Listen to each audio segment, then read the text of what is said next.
continuing her education at Oregon State for sociology.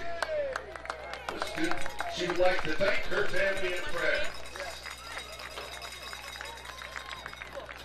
And also, Kiana Papiani.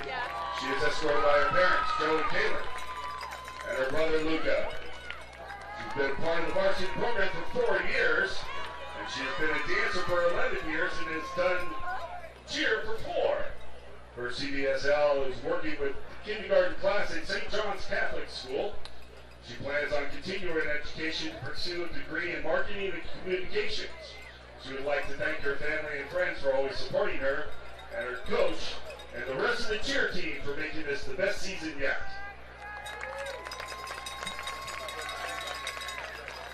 And Valerie Sultana. She's escorted by her parents, Peter and Connie. She's been a part of the varsity program for 4 years. She's been co-captain of the cheer team, principals pin freshman, sophomore, and junior year. Department Awards in Religion and History, Outstanding Service Award, and an NCS President's List. Her CBSL project is helping kittens find forever homes with Mini Cat Town, a nonprofit organization with intentions of reducing feral cats. She plans on continuing colleges in California and on the East Coast. She's interested in studying business or healthcare. She would like to thank her parents, grandparents, coach for supporting her in education and athletics. She is grateful that they have stayed by her side, guiding her and encouraging her for all she has achieved in her goals. Congratulations to all of our cheer girls.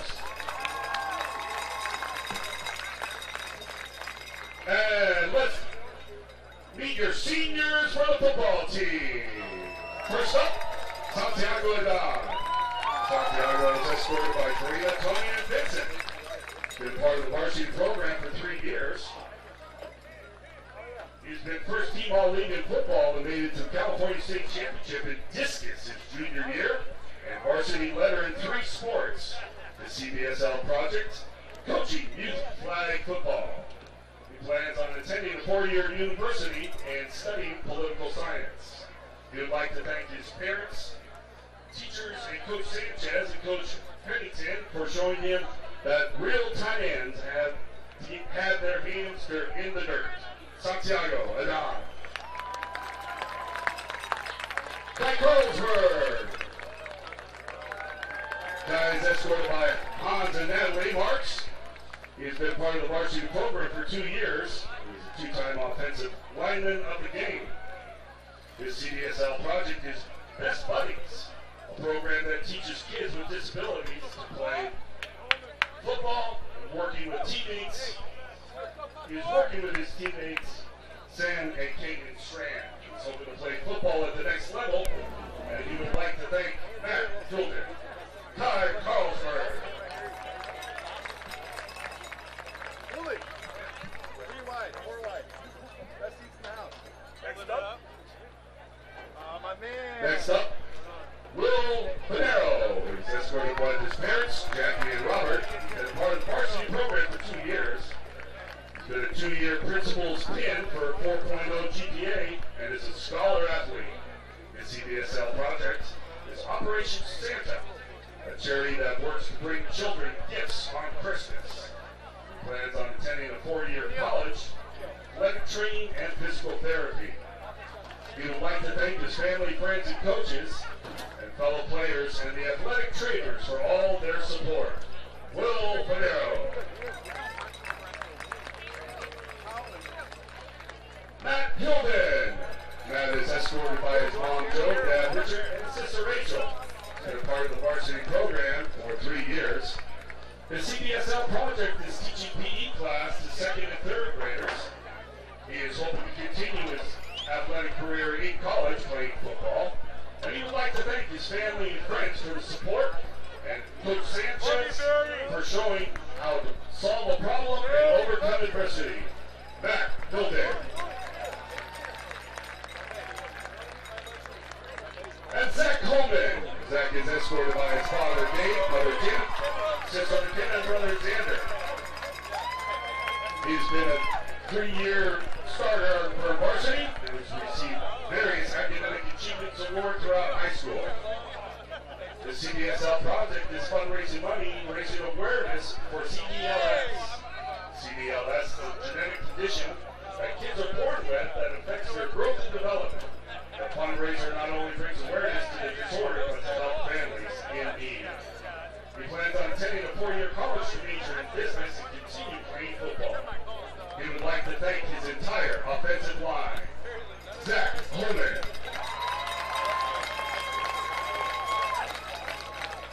Jake Joker.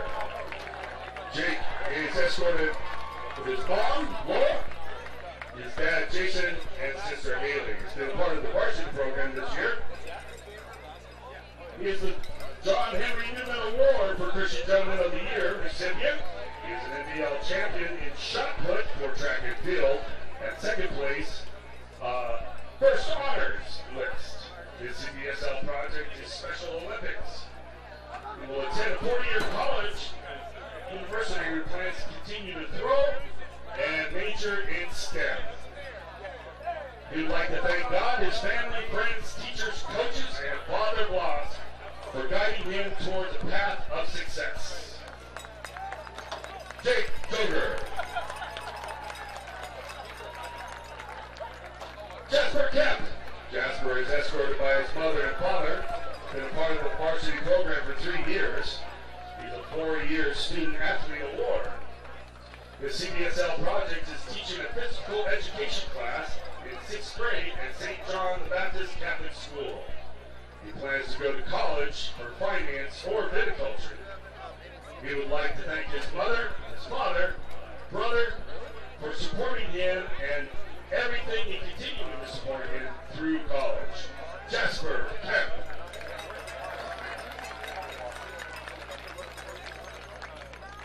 Henry Lando. Henry is escorted by his mother and sister. He's been a part of the varsity program for 2 years. He is a 4-year scholar athlete and elite crew leader.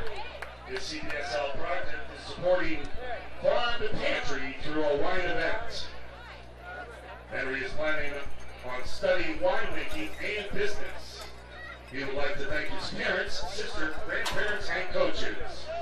Henry Lando.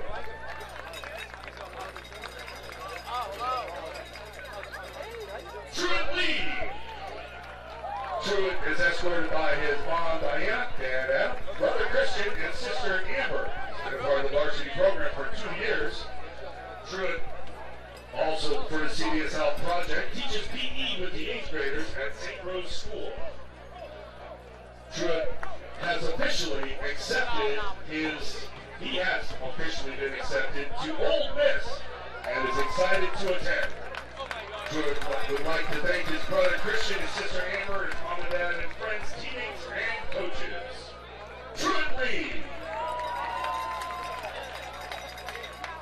Tucker Peterson Jr. Tucker is escorted by Tucker Sr., Janet Peterson, and step-parents Scott Showalter and Heather Peterson.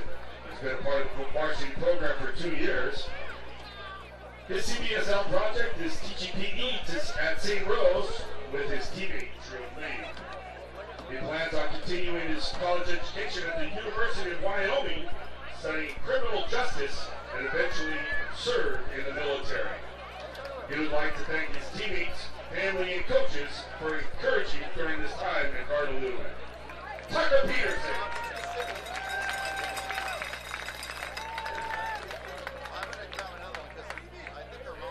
Pasha. Rapishi. Pasha is escorted by his parents and his brother. He's been a part of the football program for 2 years here. His significant achievements have been to donate to the less fortunate in Africa. The CBSL project is working with children at Reading Elementary and teaching about nutrition and physical education. He plans on attending college and pursuing the medical field. He would like to thank Coach Sanchez, his parents, and teammates. Pasha Rusty.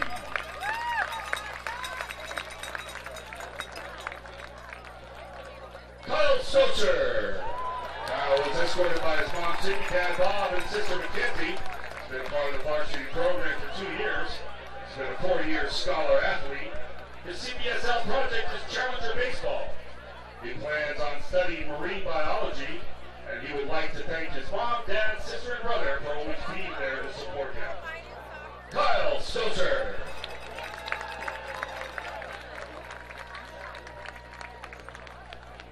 Kenyon Strand. Kenyon is escorted by Karan Strand. He's been part of the varsity program for 2 years. Kenyon has been recognized for his excellent sportsmanship and hard work ethic in and out of the classroom. His CBSL project is Best Buddies, in a program that helps kids with special needs be able to experience sports and other activities with their peers and volunteers. He plans on, after Newman, he plans on joining the United States Air Force. He would like to thank his family, friends, and coaches for supporting him on and off the field. Kenyon Strand.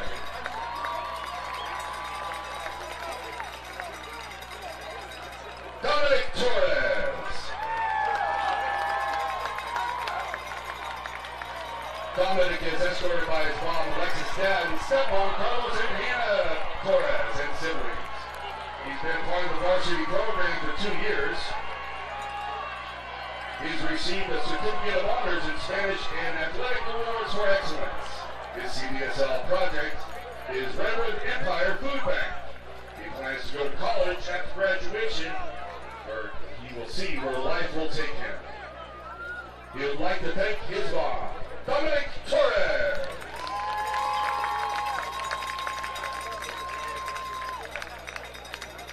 Sam Valente.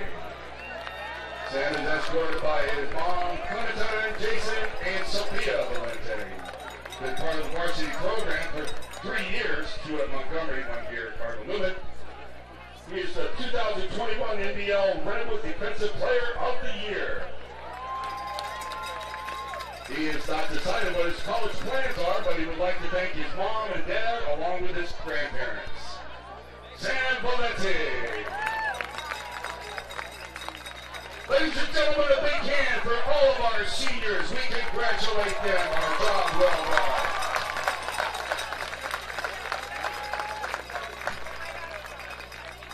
We'll be back with you in just a couple of minutes for the start of the game. We'll let these players warm up. We're looking forward to a great night. You picked a beautiful night.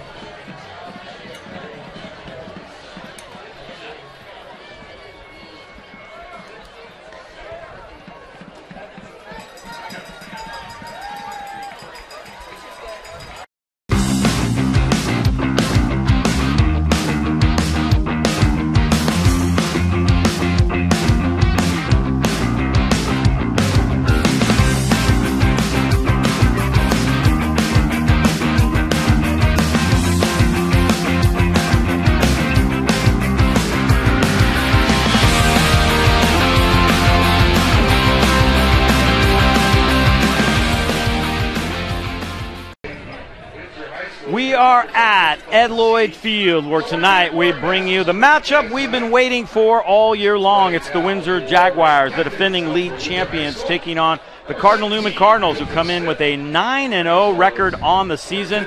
The title will be decided in the North Bay Oak here tonight, although these teams do go their separate ways in the playoffs. Hello, everyone. I'm Dave Cox, along with Les Richardson. And Les, intriguing matchup, to say the least, here at Ed Lloyd Field as these teams get ready to match up.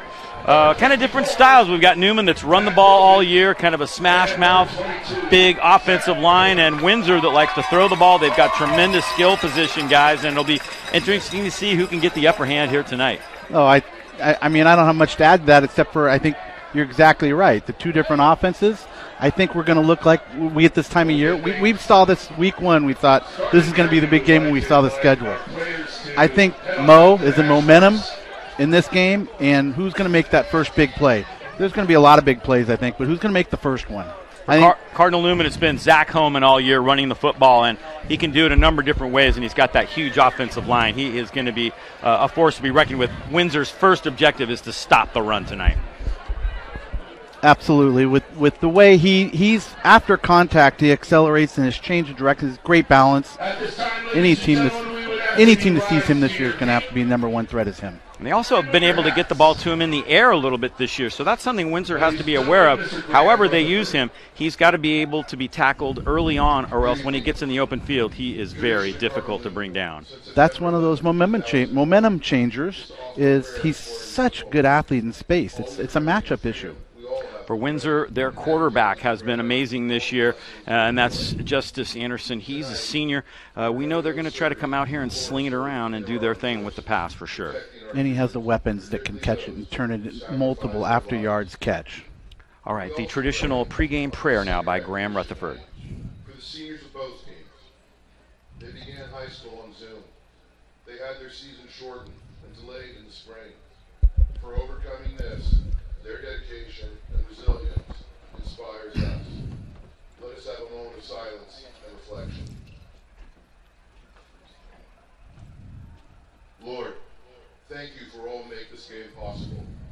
Parents, teachers, coaches, officials, and benefactors who support the athletic programs of these two schools, giving these athletes the opportunity to play.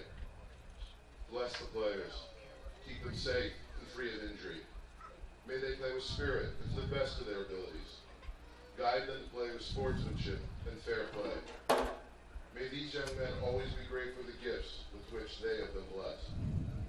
May both these teams have memorable seasons, measured not by their records, but more importantly, in the experience of working together and caring for each other. And in the words of the Venerable St. John Henry Newman, God shall call on me, and I will hear the Lord. Amen. And now our national anthem.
All right, we're just about ready to go here at Ed Lloyd Field.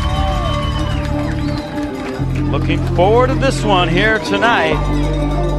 And we'll be right back to the kickoff in just a moment.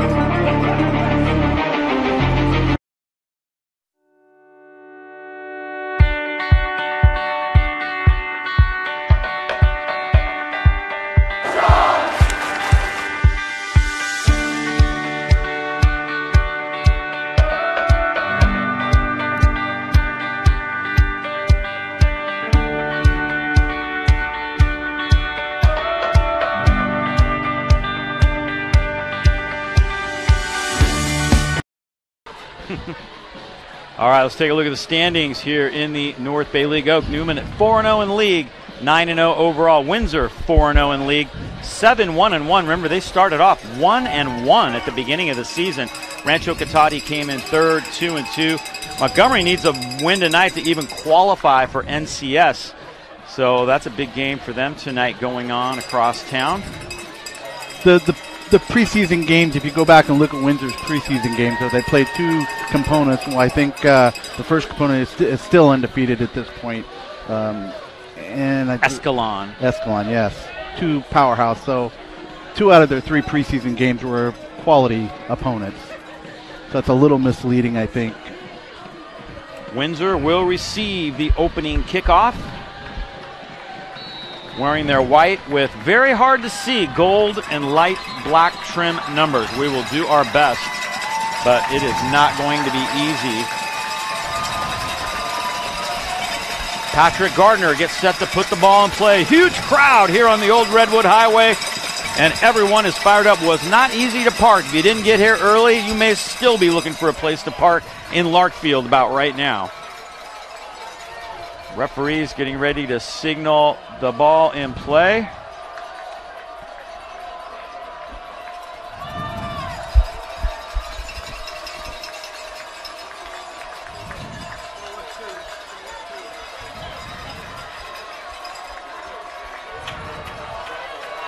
I'm not sure. There's to be no drone flying above the stadium. We want to thank you for that. Whoever has the drone, please take it out. Oh, apparently a drone flying over the top of the stadium, and the referees were like, no drones, thank you. There's no drone flying in Cardinal Newman Stadium. Thank you. So that was what we Will got the held side up for a little bit. administrator please take care of that? Thank you.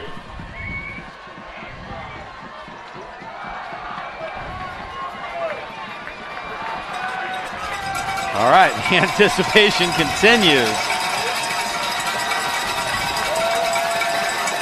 It's already loud here at Ed Lloyd Field. Gotta love it.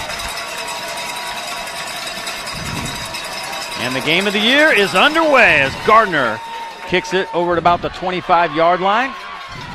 Windsor gets a decent return out near the 40-yard line, and that is where the Windsor offense. That ball was returned up to the 40-yard line for the Jaguars. Were able to take over offensively. And we are underway. The Jags have it right. Nose of the football is right on the 40-yard line. So good field position as their quarterback, Justice Anderson, gets ready to take the first snap. He is a senior, 6'1", 215, getting some attention from D1 coaches. And right away, they've got 4 receivers out to the near side. Quick pass to his brother, Hayden Anderson, who's a very explosive wide receiver, and he gets decent yardage, close to a first down for Windsor on the first play of the game. Kind of an interesting way to get the ball in play out to Hayden, and it works. Yeah, they just went quads to the wide side. All 4 receivers, they shifted out to it. They got the numbers. Let's see what happens here. Now they're actually quads to the right side again with empty backfield here. So he's getting the call in from Coach DJ Sexton yelling at Justice Anderson, trying to get the play in. First and 10. Again, they got the numbers out there. Far side again. Newman trying to scramble to the ball. Look out down the sideline. And it's another big play for the Windsor Jaguars. Should be a first down. Difficult to defend. They're trying to keep the ball away from the Newman middle, which is their strength. Get the big guy. You can see they have the numbers out here. Make one guy miss, and I'm sure Coach is telling them, make one guy miss. Great run after contact here. Hayden Anderson again, and he's knocked out down near about the 22-yard line. So a couple of successful plays to start the game for the Windsor Jags. Now they're going that bunch to the short side to see if Newman adjusts down. Now you use the sideline as the other defender.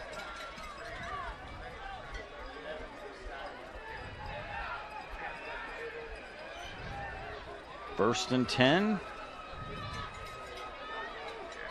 One-on-one here to this near side. Passes low and incomplete. Little slant. That's Ananias Walker, who transferred from Rancho. He was ineligible for the first 5 games. They've got him back, and he's put up some numbers. One of the fastest guys in the Empire. Yeah, so by putting the bunch to the boundary over there, the short side of the field, they got a matchup out here, one-on-one, and you can see that if Newman wants to adjust over to that bunch, they're going to have a difficult time matching up out here with this one-on-one. They're going to need help, and eventually they're going to have to get out of the box if this works. So far it has. Windsor moving the football, 2nd and 10 now from the 22-yard line. They're nearing the red zone here against the Cardinal Newman defense, and they run that same play. This time Newman's defense is there, and Torres brings him down at the 20, but it's a gain about 3 yards. Dominic Torres doing a pretty good job. He's had a great season. He has 3 interceptions for Newman this year. Very high percentage play. A great play. Newman's defense picked great angles, and I think maybe in the scout report when they're thinking about we got to get Newman's bodies moving, they're so big up front on defense and so aggressive. 3rd down. Right now they're looking over in the quads to the wide side here. They're looking matchup on the single man on the left and the quads to the right side, and they're deciding where they want to go. Really spreading the Newman defense There's out. That matchup again. Coming to the near side, it's Anias Walker, and he's into the end zone for a touchdown. Yeah, that's what he tried to go to earlier if they're not going to come over and help him out. I mean, you have a great athlete in Walker. Yeah, it came right back to that slant, and it worked again. Anias Walker causes matchup problems. I mean, he's a large body with good hands. And that was just a simple slant play.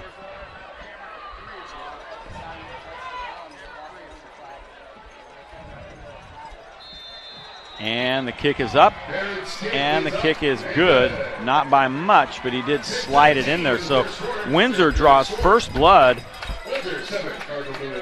And again, it's that little slant. And then empty backfield the whole time. So the linebackers, teams, so if you're going to run quads with the 4 receivers to one side with no running back, you're going to have to, at some point, the quarterback's going to have to run a draw to keep them. So when they do empty out, they're going to have a draw drawn up for the quarterback to make them stay honest in the box. But when you have, some of these outstanding receivers that Windsor has, Newman's going to have to figure out a way to bracket those guys. We're talking about who was going to make the first big play. I mean, they started with great field position, and I don't think there was any one big play, but a couple of very good, safe throws to get them down the field. Yes. Very safe and very tough to defend. Really taking the big guys up front for Newman out of it. Newman's going to have to make some adjustments, no question about that, or it's going to be tough to stop Windsor tonight. So Windsor leads 7-0. They'll kick it off now. Short kick. It's going to bounce. No, taken on a knee. Probably had a little bit of room there. Fair catch called by Samir Berry, and now here comes the Newman offense.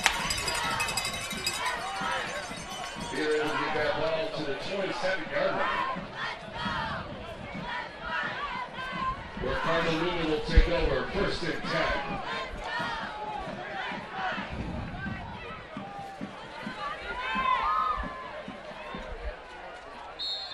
Coulter and Holman in the backfield. Let's see. Coulter's numbers this year, he's thrown for over 735 yards, has a rating of around 98. So they hand it off to Holman on 1st down, and he gets a couple of yards out past the 30 to the 32. Actually a gain of 5, pretty good yardage on 1st down. And again, it's yardage after first contact that he's getting. I mean, you just see that because he's such a strong lower body, it's his yards after contact. He's not only putting himself in a great angle, but he's got a great forward lean.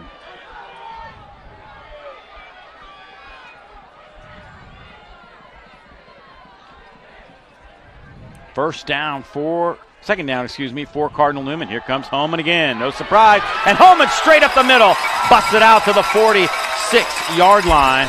He had a huge game against Rancho, over 300 yards, and he starts off tonight very effectively. He goes right up the middle. Look at this offensive line. Again, there's not a lot there until he gets to line. See, first broken tackle. Here comes another one. He bounces off. I mean, great forward lean, accelerating through the hole. I take that back. That was a big hole. The line did a great job there. Pretty good size hole, no doubt. 3rd time in a row to Holman. This time they stop him at the line of scrimmage. Windsor doing a much better job right up front this time. They tried to set up a little trap play, it looks like there. And Stopped at the line of scrimmage. First guy on the scene was R.J. Johnson. Finally brought down. So we're starting out like you kind of predicted. Windsor safe throws. Newman pounding it downhill behind their large offensive line. We got it a fullback here. 1st and 10, Newman. Not much there on 1st down. Another carry by Holman, and Windsor stops him cold. It's going to be 3rd down and about 9. If they can get their run game going, Newman can. It's going to set up play action so well because the Windsor has committed to getting in the box. That means they're putting guys inside the tackle box. Holman's numbers on the year: 1,610 yards, 25 touchdowns, and averaging over 8 yards per carry. 3rd down for Newman. Windsor converted on their 3rd down. We'll see if Newman can do the same on their first possession of the night. Jonah Bertoli, their leading receiver, in motion. Coulter throwing deep. Just a little high, intended for Zion Cargill, the freshman, but he was open, and it'll be 4th down. Plenty of time to throw, just probably a little bit nervous early in the game here. Still over 7, almost 8 minutes left in the quarter. And it looks like Newman's going to punt. So a couple good runs for Holman, but then the Windsor defense stiffens, and Newman's going to have to give up the football. Hayden Anderson drops back deep. Patrick Cardinal will punt it away.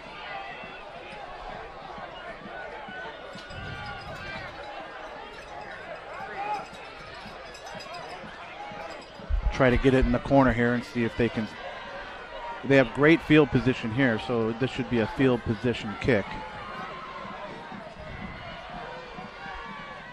High snap. Gardner retreats and pulls it in.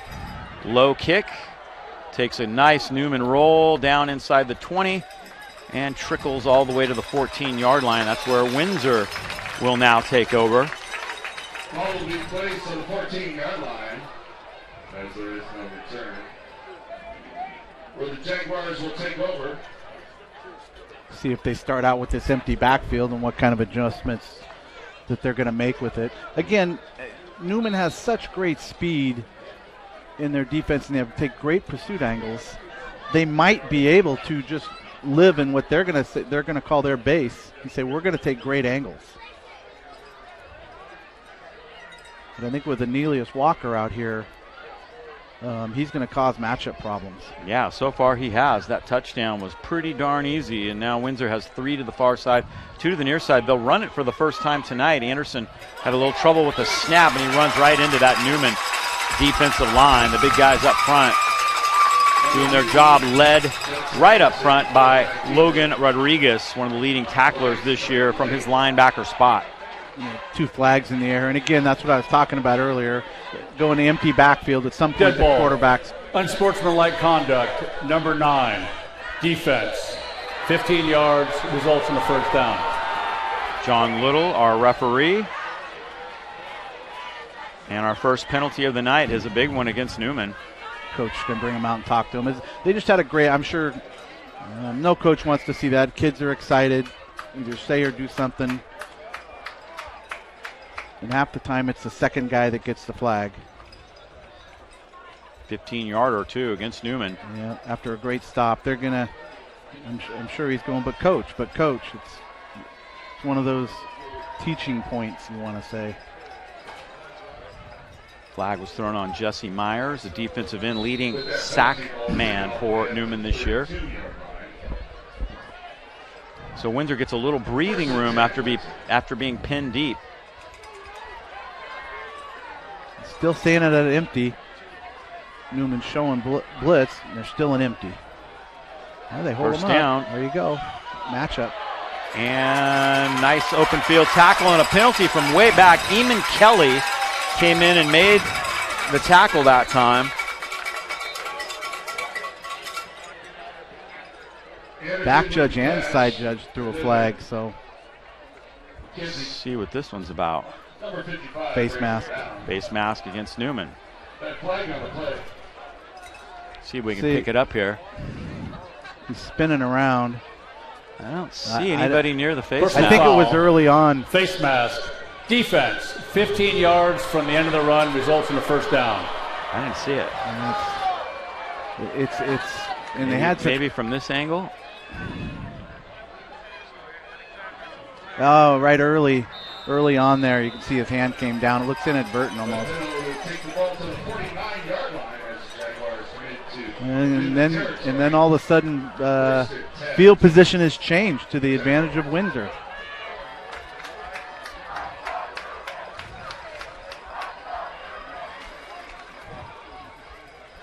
Windsor moving the football. Hayden Anderson lofts it up. It's caught. Broken tackle. Hayden Anderson, catches that from Justice, and it's another first down for Windsor. Judson Anderson, nice little throw, kind of lofted it up there. He really, I think somebody came untouched, and he just lofted it out and said, hey, brother, catch this. Another first down. And again, I think they're just looking at numbers. Hayden Anderson already with 72 yards receiving.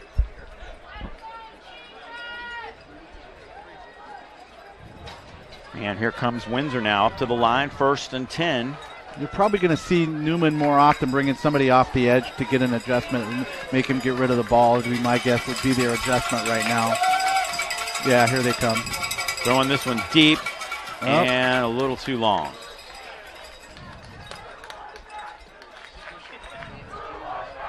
Anderson's pass goes incomplete. That'll bring up 2nd down. And that's, I think, right now, coach's adjustment. I don't know if he's expected this empty formation, but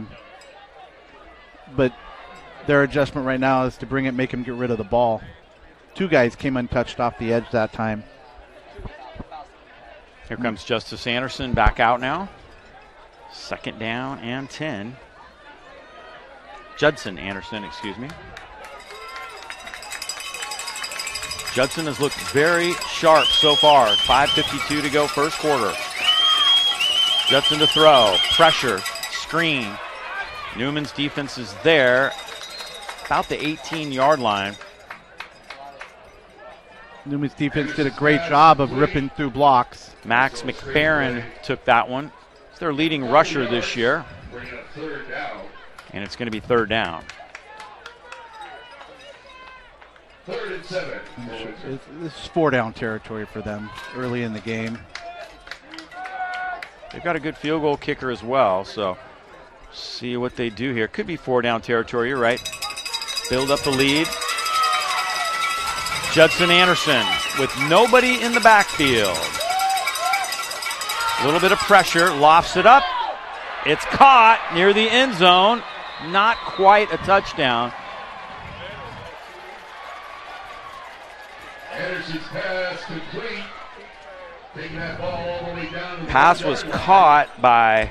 Reception was made by number 44. I don't have a 44 on my roster, Coach. Again, it wasn't a great throw, but it was right on target. Threw it up high, gave him a chance. I mean, with the 3rd and long, he gave him a chance, and he didn't take the sack. Again, not much time to throw. Nice spiral. He's throwing it up and letting his guys make a play. So Windsor trying to take the early lead. Remember, Newman took a big 13-0 lead last year, and Windsor came back and won 14-13. Let's see how they do against this, what I think is a very good defensive line. Yeah, it's stuff going in there. Pushing it straight forward. Judson trying to get there. The ball popped out late. It's a touchdown. He managed to cross the plane at some point there.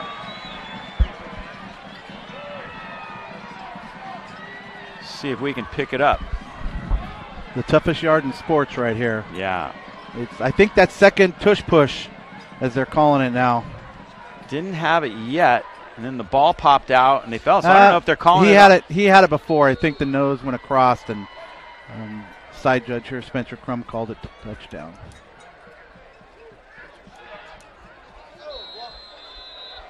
So the extra point's good. No good. No good. No good. Missed no left. good. 13-0. Identical to last year's game. Newman did the same thing. Scored the first 2 touchdowns. Missed the extra point. You jinxed the kicker, I think. Oh, no doubt. So a great start for Windsor. They lead 13-0. And they moved the ball, but it was those 2 penalties. They had them on the 11. They started that drive on the 11. 30 yards worth of penalties. And they had a great stop, and then a big penalty, then another stop, and then another big penalty got them to the midfield. So I'm sure the coaches are discussing that and making sure the players understand, what they're playing for is not just the league title. I mean, we know this is for playoffs, home field advantage. Both these teams are going to be pretty seated well in the playoffs, but they don't want to travel. Yeah, and the only problem is if you are a high seed and you play another seed that won their league, no matter what league it was, you got to go to their place to play the game. And I've been on both sides of that in years past, and I like the rule when it's an advantage. For sure, when you're the team. Kenyon Strain squirts down the sideline and gets a decent little return. Couple missed tackles and gained ground. True north and south. Strain on the return. Short kick. Nice return for Strain. 4:09 to go, first quarter. Back to the 42-yard line. Newman will take back over. There's Coach Sanchez looking at the playbook. First and 10. Jason Coulter remaining at the quarterback position.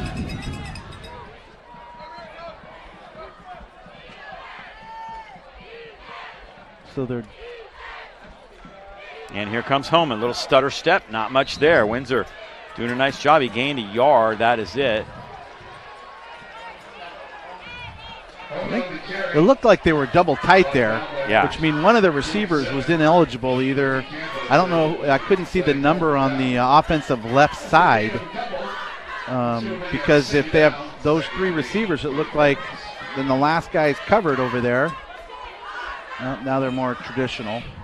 Ricky Campos made the tackle, leading tackler for this Windsor team. Again, Holman. Holman, big yardage in Windsor territory to the 40-yard line. Decent run. Newman again, yards after contact. Holman with the great balance, cutting back against the grain, running backside shoulder. I call it backside shoulder on the defenders. You can see him. He just keeps working back until he's just corralled. I mean, there's five guys around him right there. First and 10, Cardinals.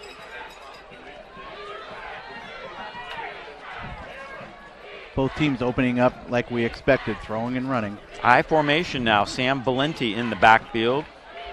He also had to sit out the first 5. Here comes Holman behind Valenti. And he gets to about the 38-yard line. Gain of a couple.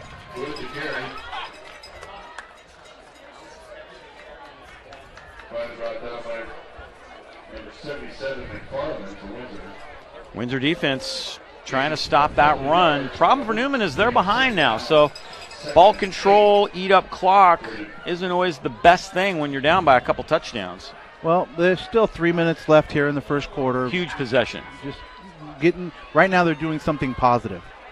A little play action. Holder to throw, looking for Jonah Bertoli, and Bertoli can't hang on. Great throw, nice throw, great play both sides of the ball. 2 good athletes going up for the ball. I like that throw by Coach because I think he believes he's in 4-down territory here. Plenty of time because it's a 2nd down and long throw. Look at, he throws it up, got his hands on it. 2 defense. Great coverage, great effort, both players. Coverage that time by Keenan McAllister.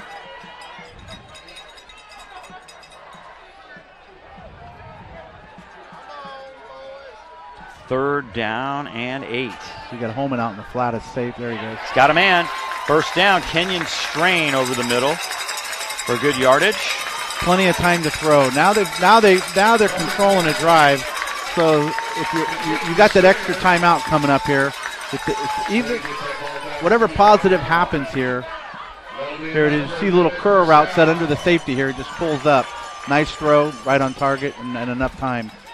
First and 10, Newman. Moving the ball in Windsor territory for the first time tonight. And here comes Holman, having to dive forward to about the 24, gain of 2.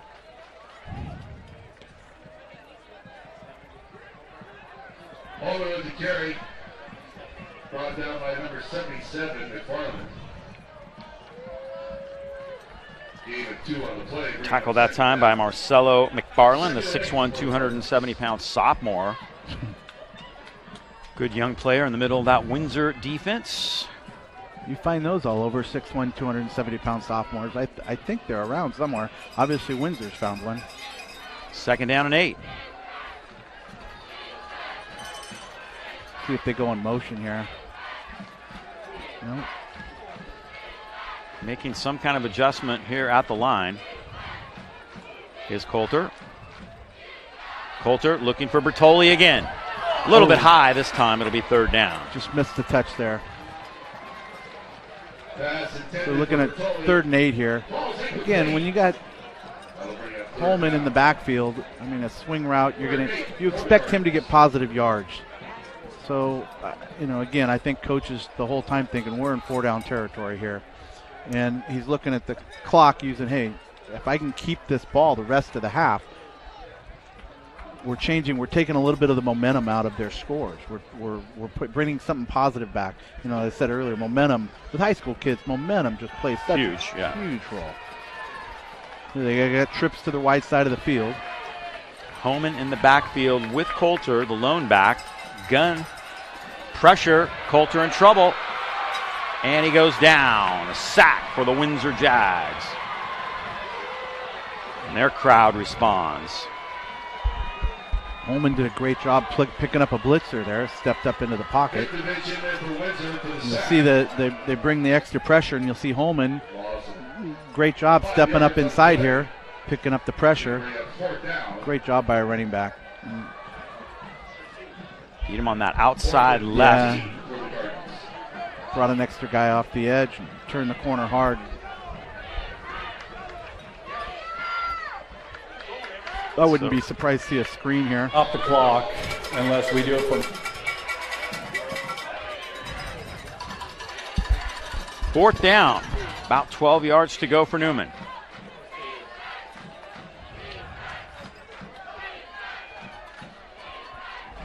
He stared down the right side here. Coach called a timeout. Timeout taken by Newman. Cardinal Newman, first charge, timeout of the half. And we'll step aside ourselves for just a moment and be right back. The tackle, and he's gone on the very first play. Oh!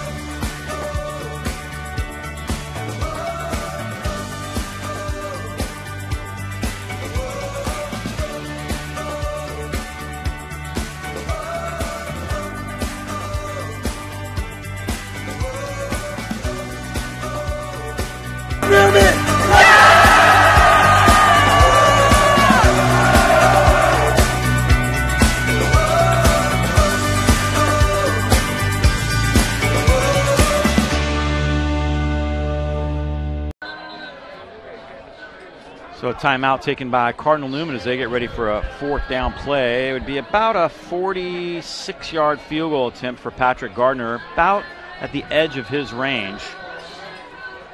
So they're going to go for it here on 4th down, down by 2 touchdowns here early on. Coulter brings them back out. Bertoli to the near side, 2 to the far side. Holman is in the backfield for extra protection. Pressure from the backside again, but he's got a man. Kenyon Strain, and he makes the catch. It's going to be close. Did he get enough for the first down? That's the question. They were right on top of it. It's close. They're probably going to ask for a mark here. They may have to measure this.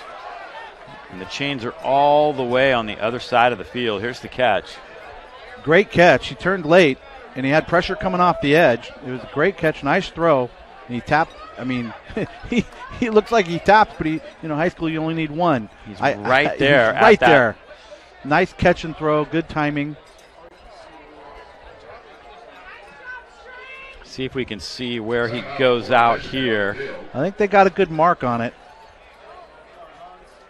This might have a better angle here. Good timing. He breaks and the ball's in the air on his break. That's great. Great job. Yep.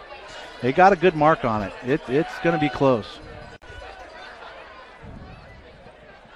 Stretch him out. Looks like he's short. I don't know. Well, they moved the ball.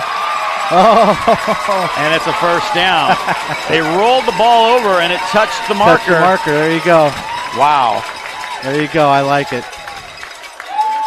Let everybody see it. Here it is again. You know, I like Rarely it. that you get a like replay of that. Yeah, but look, he's like making – oh, we missed it. But he's making sure everybody sees it. Go, hey, look, it hits the mark. Yeah. I like it. I guess that's a good way to judge it. Well, he's letting everybody else know. So 1st and 10, Newman. Here's the cutback. He's looking the whole time for that cutback. And Holman There's gets down pancake near the 10-yard line. Hats off. Going to have to come off. That wasn't Holman, but. You can see as he's breaking down into the line, this is like a front zone run, and he's got his eyes looking back. I mean, the awareness that he has. He's looking for that cutback, knowing that if they can wash the front side, something will open up backside. Might get off one more play here before the quarter comes to an end. I don't think he's going to now. I don't think he's aware of it. Oh, yeah. No. See, I like to jump up. One of the things I know, coaches, we have a call. You jump, but we're not going to snap it. We'll jump up and call, try to get them to jump. And we know we're going to have a quarter like that. There's no play called. You know, we'd call Niner or whatever you want, and you jump up, get on the ball, see if you can get them to jump so when you come back. So the end of one, Windsor leads it. We'll be back with the start of quarter number 2 in just a moment.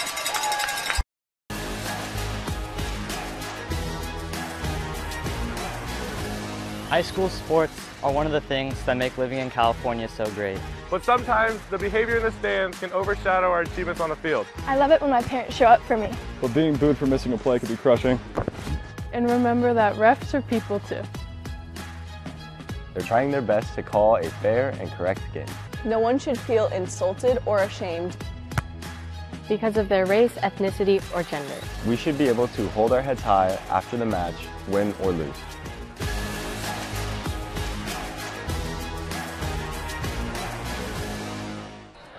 All right, start of quarter number 2, and Newman has the football. They're driving, trailing, however, 13-0. They got a 2nd and 5 from the 10. A little gut check here for the Cardinals. Haven't been behind too much this year. Again, you talk about momentum. They kept the ball all the way to end of quarter. Big first down that took everybody got to see they get it. A little more momentum. So this is a positive drive. Homan and Valenti in the backfield, double tight ends. Homan bounces it to the outside, makes a guy miss. Homan weaving his way toward the end zone, reaches for it, and he's not quite in. He was very close to the goal line. It's like a highlight reel.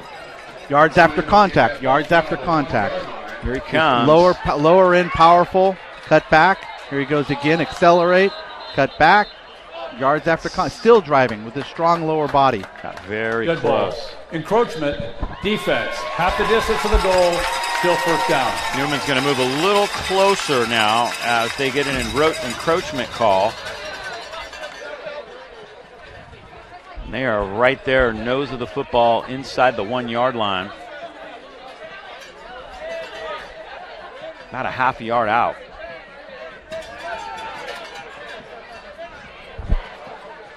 I'd look for Mr. Hilden here and snuggle up right on that nice young man. Yeah, Hilden is the left guard. One of the Rancho players is going to have to check out. Equipment substitution. Sure. Equipment problem. One of the Windsor players.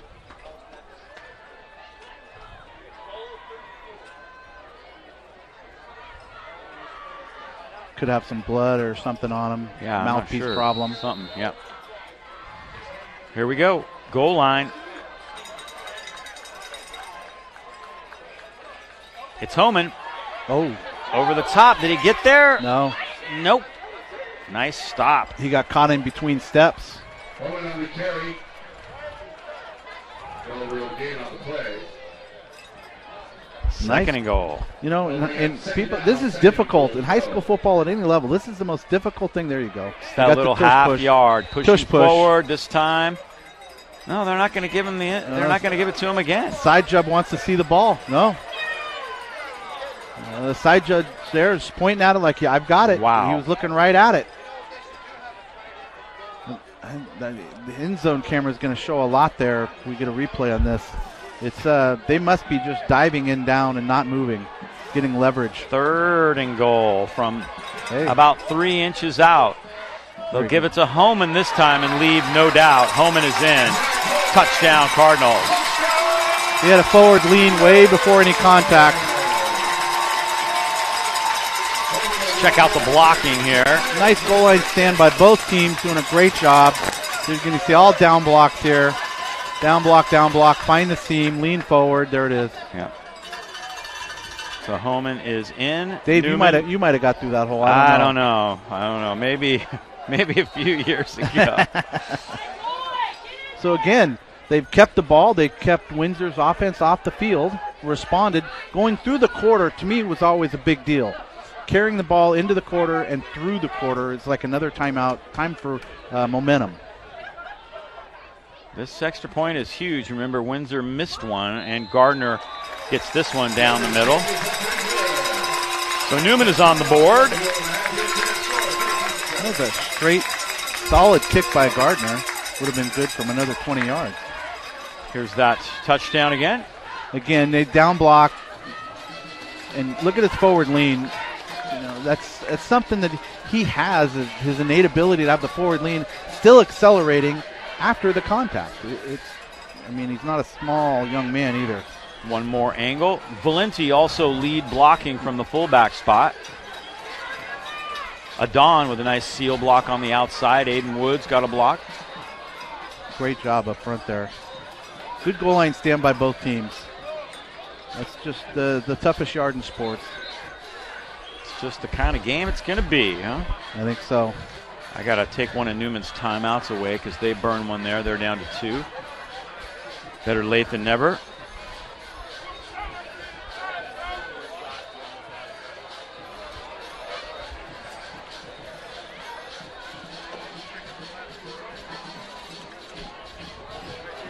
So Newman will kick it away. Gardner will do the honors. 13-7.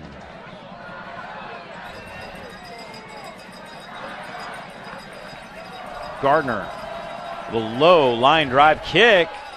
Good snag. Shake and bake toward the 25 and a big hit. That was Gunnar Erickson taking that. Takes a minute to read those numbers, so bear with me. I'm a big believer that the light colored jerseys with the light numbers should not be allowed. I mean, imagine you're trying to scout on a huddle film and the other team just looks like a white blur. You can't tell the numbers at all. Yeah. I don't know why they allow it. I think it's ridiculous. Montgomery used to have similar white with light gray and a tiny little red trim. You can't see the numbers. I'm sorry. I don't get it. A little soapbox moment for me there. First down, a running play, rare. And it's a good running play. The ball pops out. And they're going to say it was down. Anderson on the run. A good, safe play. I mean, we're going to hand it off, stretch it out. He sees the hole. Great vision, turning it upfield here. There's so many good athletes in this game tonight. We're just waiting. All these different plays. You're waiting for one of these long runs because of so many guys touching the ball that have the ability.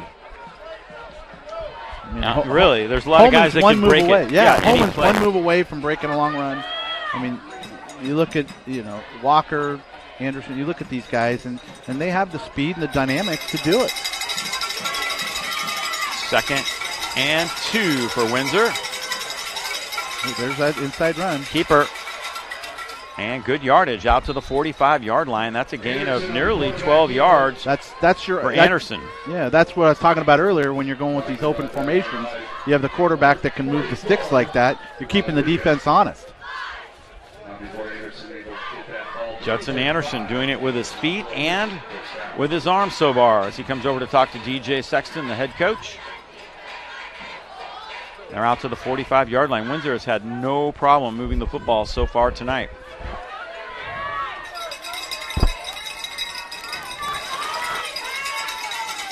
Jaguars lead it by 6 here in the second quarter. Clock ticking under 9 minutes to go. Man in motion, penalty markers down. And this is going to be procedure that's going to go against. I believe he turned up too early. False start. Offense. 5 yards, still first down.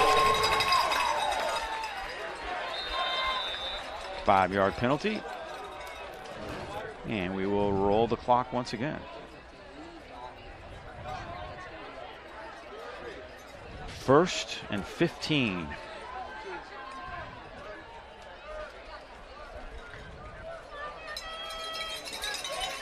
Windsor took the opening kick, drove down the field, and scored.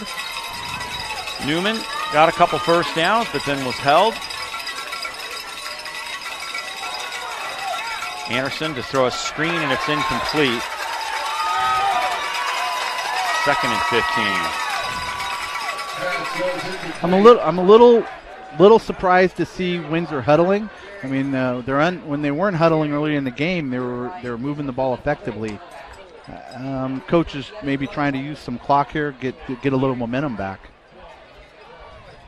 It's one thing you see even in the NFL where coaches have a script for their first whatever it is 10 plays, and it works. They go right down the field and score, and then after that they're trying to figure out what to do, and they're not as effective. You know, it's like that script, man. Go back to this, run the script over again, maybe. I don't know. Yeah, we all think we're Bill Walsh, you know. Yeah, right.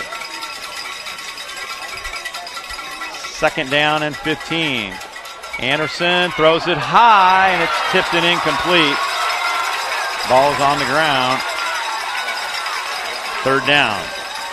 Lucky that wasn't picked off because that was kind of a floater, and it was bobbled.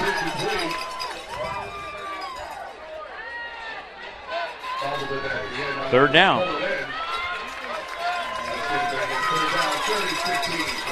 So to me, this is a big down with 8 minutes left. The way Newman concludes their last drive. Here they're back to empty again, so we're probably going to get some heat off one of the linebackers for Newman. Third and 15. They need to get to the 45 of Newman. No, Judson, they dropped everybody. 3-man rush. Lobs it up. And it's picked off by Newman. Tipped over to Spencer Jacobs. And Jacobs has it. Great job by the defensive back to bat that back to Jacobs. Was very interesting. Kind of like a volleyball tip. Tip drill. Early in the season, you run a tip drill. That's what happened here. Up, this is the replay from the earlier fly sweep. See if I have it here.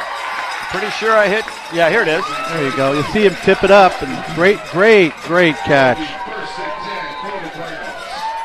Got another angle. Still trying to figure out who the first defender was there. Yeah, getting to the ball over the top. First defender was Zach Rea. Yeah, and Rea tips it backwards, and it's picked off. And again, that's defense getting to the ball. Newman in business now. Nice play action. There it is. Looking deep, a little overthrown. A little contact. People are wanting to incidental. Trying to get Bertoli deep. That's intended for Bertoli, goes incomplete. I like that off a turnover. It's off a turnover, come back with a big play. Yeah, I like that too. That's always been. Yeah. Oh, there it is. It's in the tip play. Great awareness. Great job by Zach Ray to know his teammate was back there. He was firstly he was trying to keep it away from the offensive receiver, but secondly, he knew he had help deep. Second and 10. There you go. Eyes. Missed his cutback lane. Not much there. Windsor's defense up front doing a little better job at times. And the line of scrimmage, able to get 1 yard out of it. Picked up maybe a yard. It's going to be third down. It was finally stopped by Ricky Campos as well as Marcelo McFarland. Really good offensive and defensive players here on the field tonight. Very talented teams. Yeah, both teams have a lot of guys that can make big plays.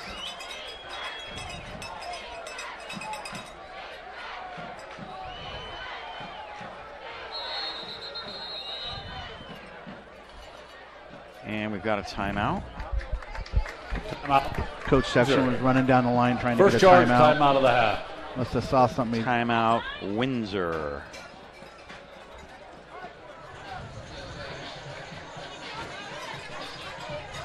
Gives me a chance to let you know tonight's game is sponsored by Corrective Exercise and Restoration, the team trainers here at Cardinal Newman. Get your athlete back on the field or back on the court as quickly and as safely as possible. They specialize in a holistic approach toward healthcare. One office in Sebastopol, one in Santa Rosa. Also sponsoring tonight's game is Freedman's Home Improvement. Poppy Bank, committed to making a positive difference in the communities we serve. W Real Estate, committed to providing unparalleled service and expertise to our community. B&C, Smog, Tires and Brakes. And McCormick and Company, Homes and Loan, proud Newman alumni and sponsors. Call 526-1700.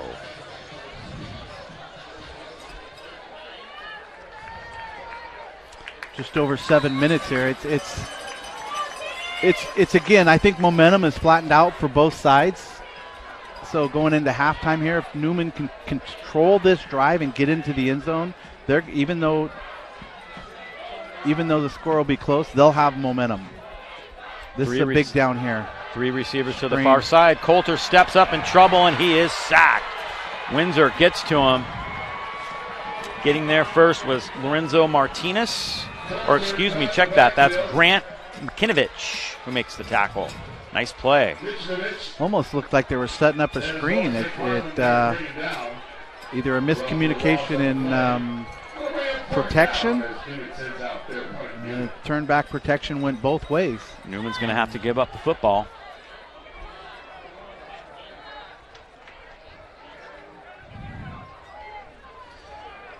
Six minutes left.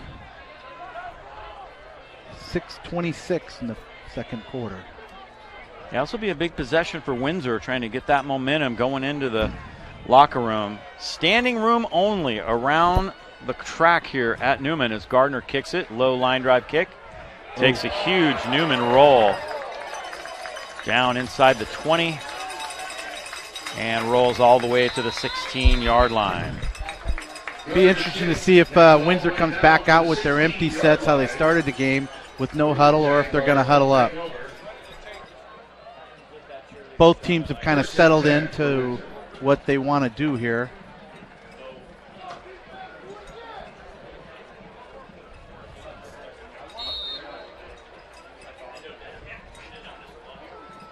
So Windsor takes back over.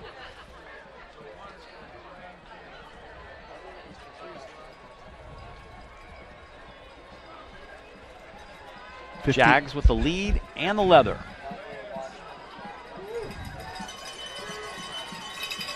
Hayden started off in the backfield. Now he splits out. Judson throws it quickly to that far side.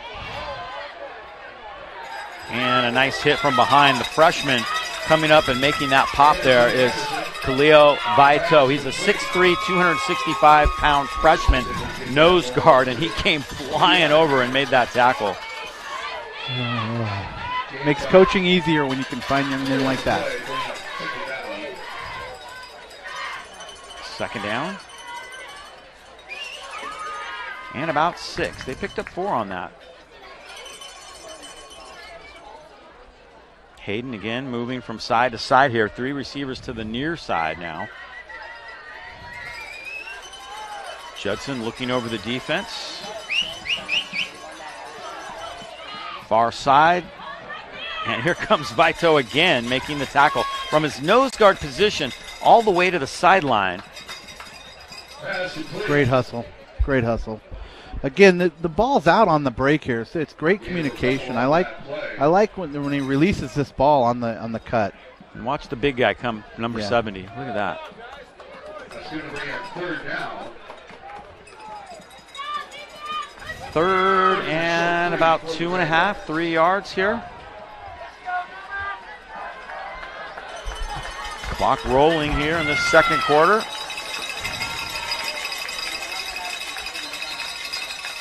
Oh, they're going after him. Coach calls timeout. Timeout. Timeout. Windsor. I think when Second they go, charge, when they go timeout of the more of a half. conventional open, what I call with 2 receivers for one side and 3 to the other, is an advantage for Newman's defense with them running the 2 high. I think when they go to the quads and have a single receiver to the other side, it's more of a mismatch advantage to Windsor. So as we're watching this, I mean, they started this drive with the same play they started the game with and got positive yards. Tonight's game sponsored by NBE, the North Bay Elite, the premier AAU basketball program in the North Bay and beyond. They travel the country looking for top competition with former players now playing at the Division I, Division II, Division III, and NAIA levels. For the best in AAU basketball, it is the North Bay Elites. So a huge third down play right here. Dave Cox and Les Richardson bringing you the action from Cardinal Newman's Ed Lloyd Field. We've been talking about this matchup for a long time this year, and here it is, Windsor and Newman. The Jags up 13-7. Last year's game ended with Windsor scoring on the final play of the game. A little controversial, a couple penalties that aided their final drive. Windsor folks say, yeah, it was pass interference. Newman folks say, no way. Pass in the air, complete. This is going to be a first down. Stepped out at the 30.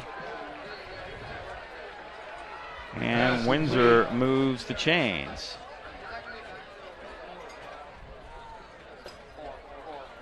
Pass was caught by Max McFerrin. I don't know how you can see that number. Well, I'm sorry. I'm relying on Hugo. Let me tell you, he's got those young eyes.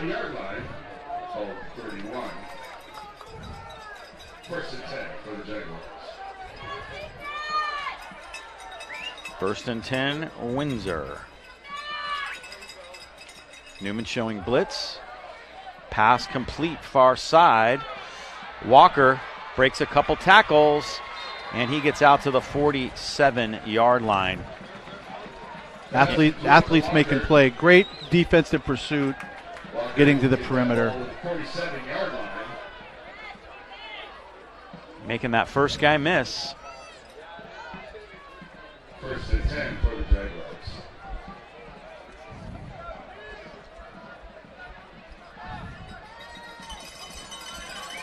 They're out to the 47-yard line now.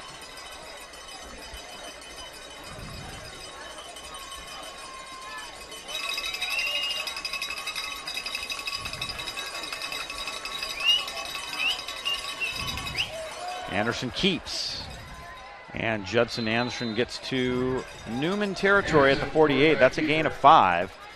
Doesn't look like much, but it's an effective play, gaining 5 yards on first down. That's ball control. Everything they're doing is safe. I mean, he's throwing a ball to a spot. There's not a lot of zip on his ball. He's laying it up, giving his receivers time. And then it's a simple lead play. Instead of having a running back, they had the quarterback. Just the running back's the fullback. Everybody will tell you, I want the ball on the ground and I want to keep it all game.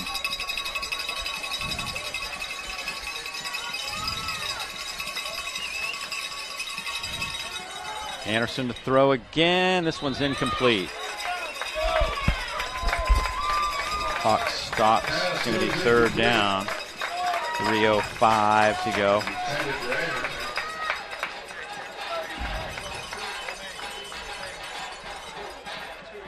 So I think even though Newman might bring an extra guy, they have those hot routes that he's able to throw to a spot. So they're going to have to decide whether to bracket an inside receiver to make him throw that ball farther.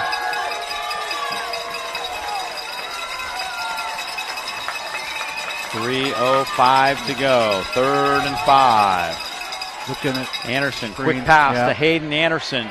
Newman is there, but he gets away. Ball's loose. Fumbled it out of bounds, and he's close to a first down. Side judges over there. Been about a yard short, it looks like. There it is. Like they had him wrapped up right there, but then he slips away. Again, it's like we're talking about. There's an athlete on both sides of the ball here, and you're just waiting for that one guy. You know, and then there's 5 or 6 guys on the field that are going to break a play. Yeah. They're one tackle away. 4th and 1. Push. That's what they're calling it this year. Push. Yeah, try to get that half a yard or yard. They got to get right to the 43. They come up to the line quickly. Trying to draw Newman offside. That doesn't work. Well, he's going to throw for it. Watch this. Wow, wide open. He does, and he's got a man. Look out. Down the sideline. McFerrin is gone. Touchdown, Windsor. The Jags get everybody bunched up in the middle, and they go down the sideline. Just talked about everybody on the field, that one guy that can make the big play. Here we're our 4th and 1, they throw for it. McFerrin. Max McFerrin. Here it is. Accelerates, wide open, comes out of the backfield, accelerates, and he's not outrunning any defense. He's outrunning a very disciplined, fast Cardinal Newman defense. Down the sideline, accelerating.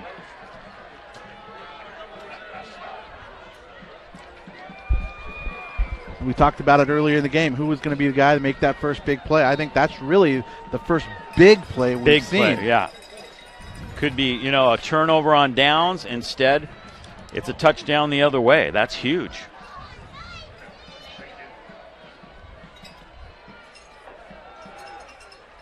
Newman's sideline, a little stunned right now. They're going to go for 2 to try to get back on the number. Divisible by 7. Judson to throw. Man, I don't think they caught it. I think he caught it, yeah. He's caught it, he but caught at it the end when he went down. Yeah. He put the ball over the line. 2-point conversion is good. The awareness of some of these high school athletes is amazing. See if we can see it here. Just threw to a spot. Look at him. He just leans over, puts the ball on the ground. It's amazing. So back on the number, 21-7 now.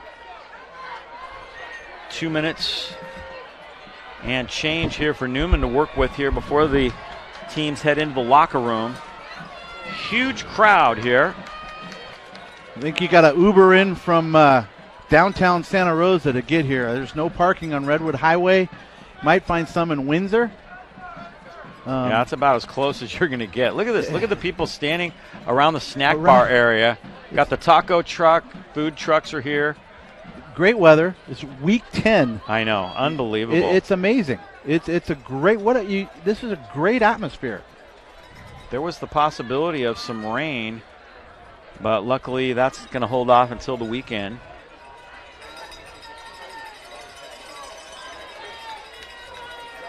Packed house. Jamari Gentry drops back deep for Newman.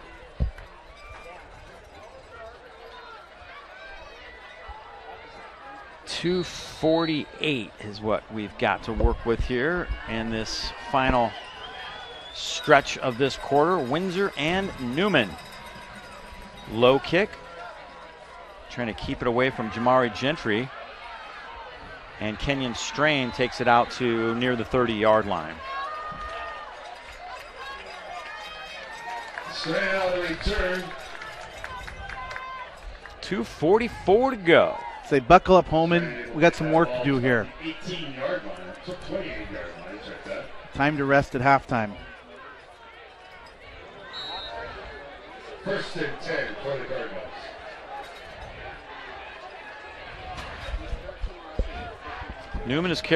Holman has carried 13 times for 59 yards in this first half. Really a little over 4 yards a carry. Pass complete. Kenyon Strain has first down yardage. Wide open, good throw, good catch. Who made that possible, showing the blitz early. And you see he picks it up. He knows the blitz is coming. They're 2-on-1 out here. Wide open on the out here. Nice pitch and catch here. This is Wyatt Kneckley now at quarterback for Newman. Them exposing that blitz early lured him to that. They didn't pick it up.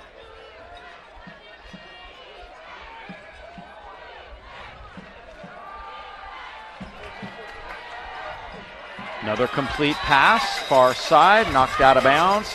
That's Zion Cargill. Kneckley's got a nice touch on the ball right here. Moving the pocket. And especially rolling to your right when you're right-handed. I mean, it makes it easier. Throw it to the sideline. Wyatt Kneckley's numbers. I thought he got out of bounds there. He didn't get out, huh? Nope. Clock is still rolling. I'd like to see him hurry up a little bit here. Kneckley has played a little bit more as the season has gone along. Under 2 minutes now, second and about 5. Kneckley lobs it up to Homan, and Homan does step out of bounds after a short gain. That will stop the clock. Pass complete to Homan. No real gain on the play after that. We'll bring it third down.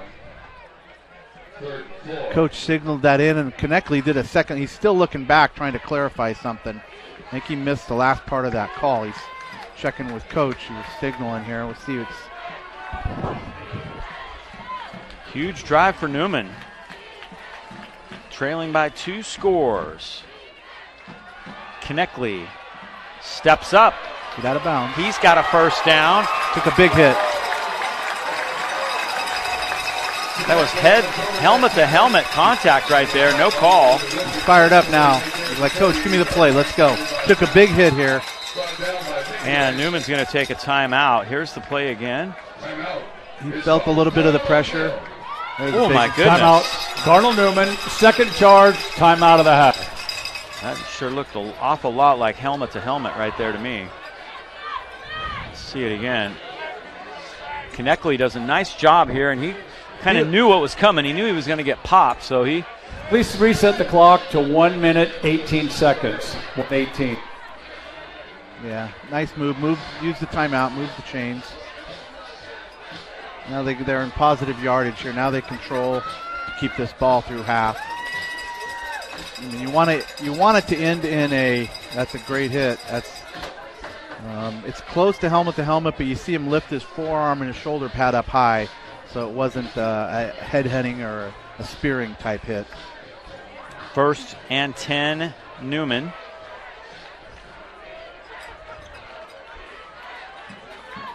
Cardinals trying to keep the chains moving here. Time becoming a factor. 1:18 to go in the half. Homan, counter. Windsor doing a nice job there. They stop it after a gain of a couple. Gets that ball to the 44-yard line. I think when the inside backers are assigned to him because they haven't played a lot in drop, so they're mirroring him. Pass complete. Santiago Adon near the first down yardage. Nice catch and throw. Good.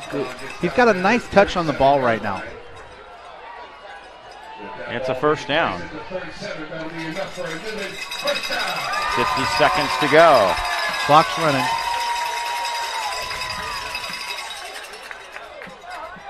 Newman has one timeout. Nice throw. Another short pass. Incomplete. Cargill, the intended receiver. He's just a freshman. Well, they're in control now with the clock. So second down, 2nd and 10 for the Cardinals. Started to go a little early there. Yeah, freshman was hearing footsteps a little bit, I would say.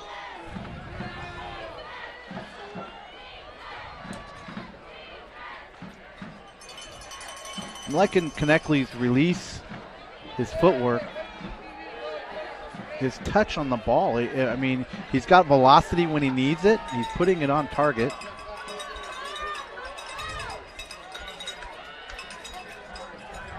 Second and 10.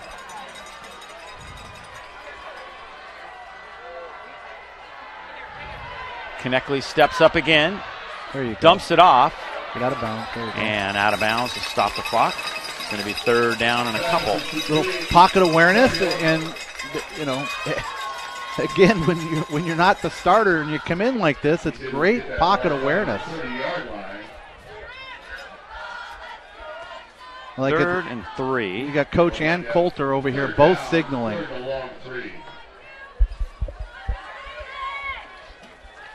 They do have a timeout remaining. 32 seconds to play in the first half. 3 receivers to the near side. They're going to go out of the gun.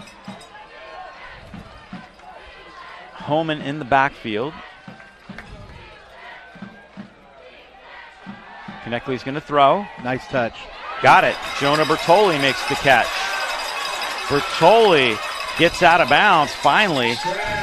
Stop the clock. Trying to get extra yardage. He's trying for the end zone, I know. As a coach, you're going, get out of bounds. And he's like, Coach, I could have made it. There he goes. Now he's like high stepping it, steps out. Great job. He was lucky to get there because there was two guys that could have easily kept him. Great team pursuit. Yep. Now they're in total control here. Now they just have the clock working against them.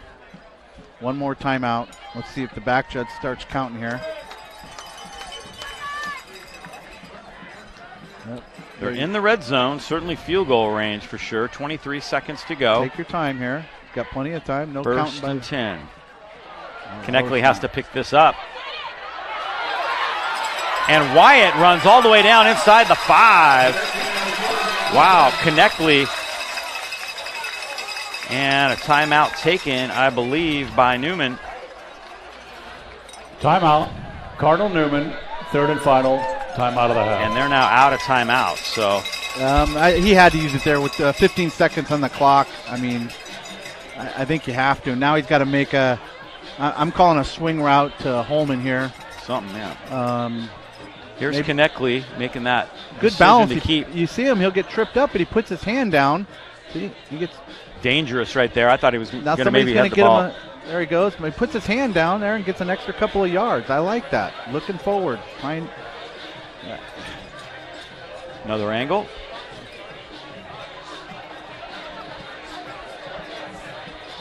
Fall forward. Nice job. Good pocket awareness. And again, coming in off the bench, having this awareness and playing like this is outstanding.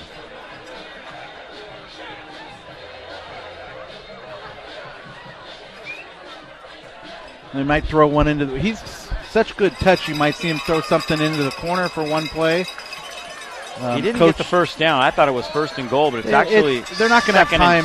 Yeah, but they're not going to have time matter. Anyway with the 15 seconds. You're going to get 2, maybe 3 plays here. If they run it now, they have to score because I don't know if they can get back on the ball. They pretty much got to throw the ball, right? Yeah. You might see him. You could clock it, but yeah. Coach going to throw. There it is. Fires it over the middle. Cargill has it. Touchdown, Newman. Zion Cargill, the freshman, who had that drop earlier in the drive, makes up for it right there. And a really nice drive engineered by Zion Cargill. By Wyatt Konechly. And he sits down. You see him just sit down and wait. He got his hands up. Throw me the ball. I mean, it's almost like some guys played man and I don't know what happened on the inside backer there, but he's open the whole way right when he starts in his route. Gardner to try to pull Newman to within 7. Good snap.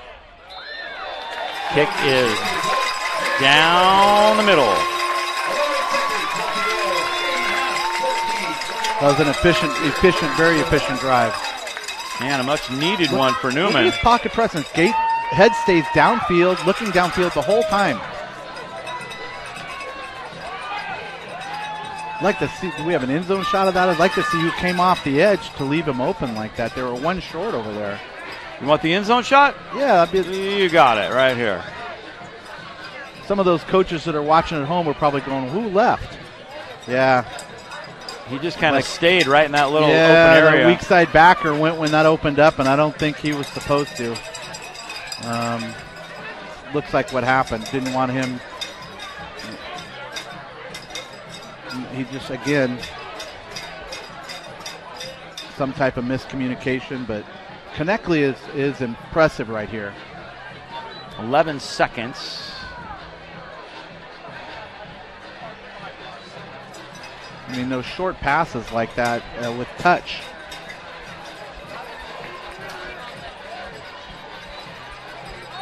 He's looking over at coach here. They're probably going to get a squib kick, I'm guessing. Yeah, no doubt.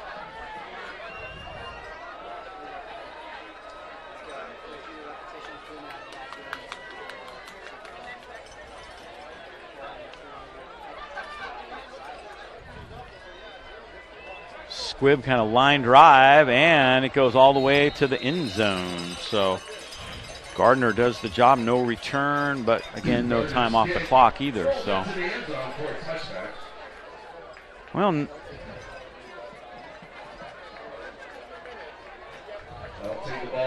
super important drive for Newman right there after that fourth down touchdown play by Windsor, and now it's a 21-14 game. Already we've had more points scored than last year's Windsor-Newman game, which ended 14-13 at Windsor. This is Coach Richard Sanchez's third year at Newman, so really his guys and his program trying to keep the undefeated season going, and Windsor is going to be happy just to get out of Dodge with a one-score lead.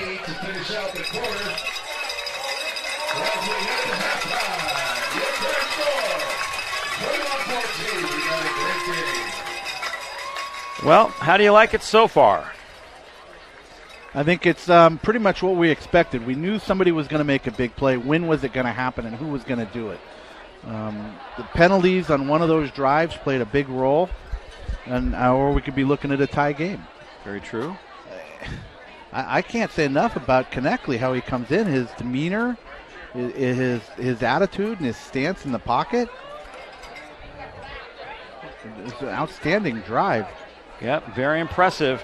So that's the story here. Newman will have the ball to start the second half of play. But right now, it is Windsor up by one score. Newman and Windsor going at it here, full bore. And we will be back with the start of the second half of play in just a moment.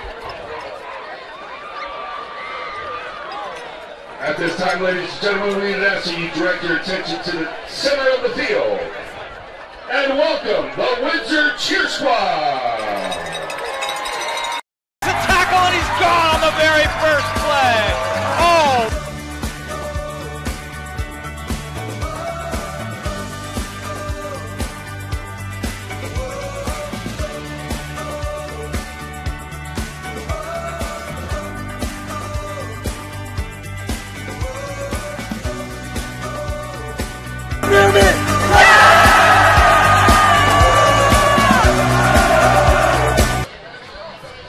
Windsor cheerleaders are on the field. Let's check out their halftime routine.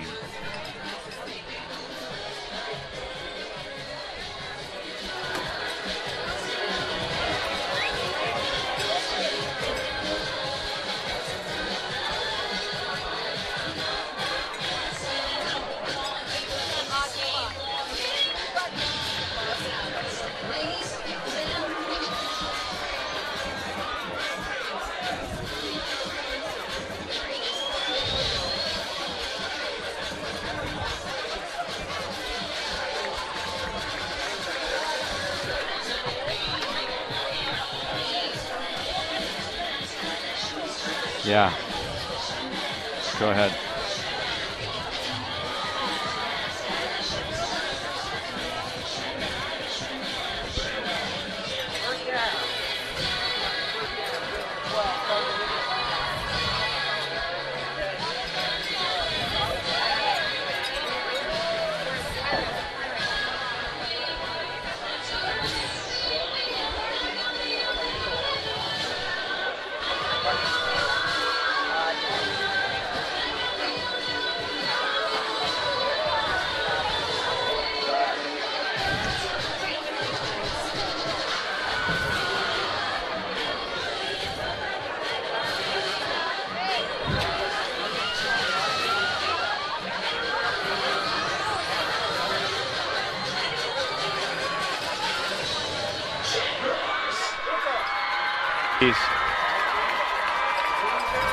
Nice job by the Windsor cheerleaders.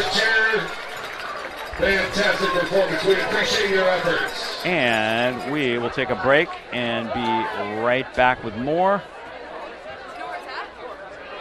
We learn more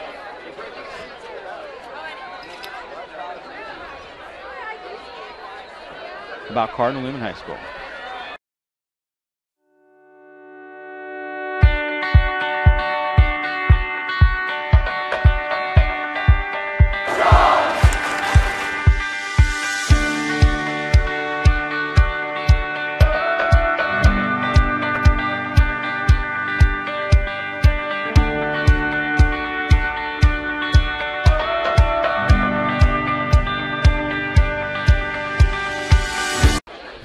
Now it's the Windsor dance team.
High school sports are one of the things that make living in California so great.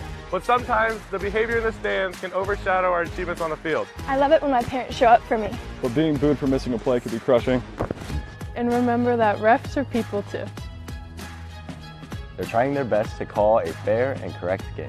No one should feel insulted or ashamed because of their race, ethnicity, or gender. We should be able to hold our heads high after the match, win or lose.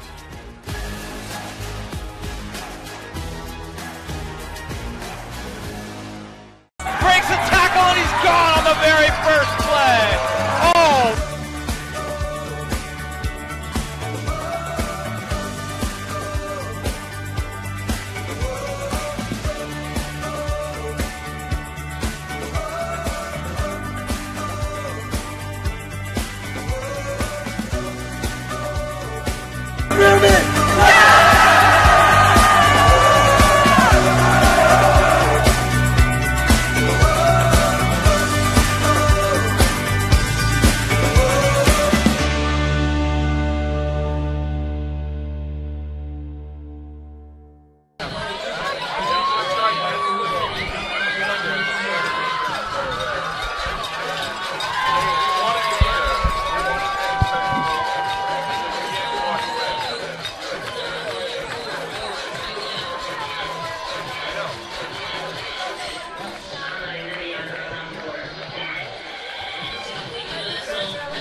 Let's hear it, ladies and gentlemen, for your Cardinal Newman cheer squad.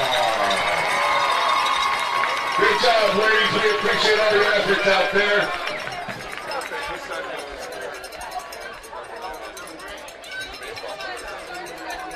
We're good.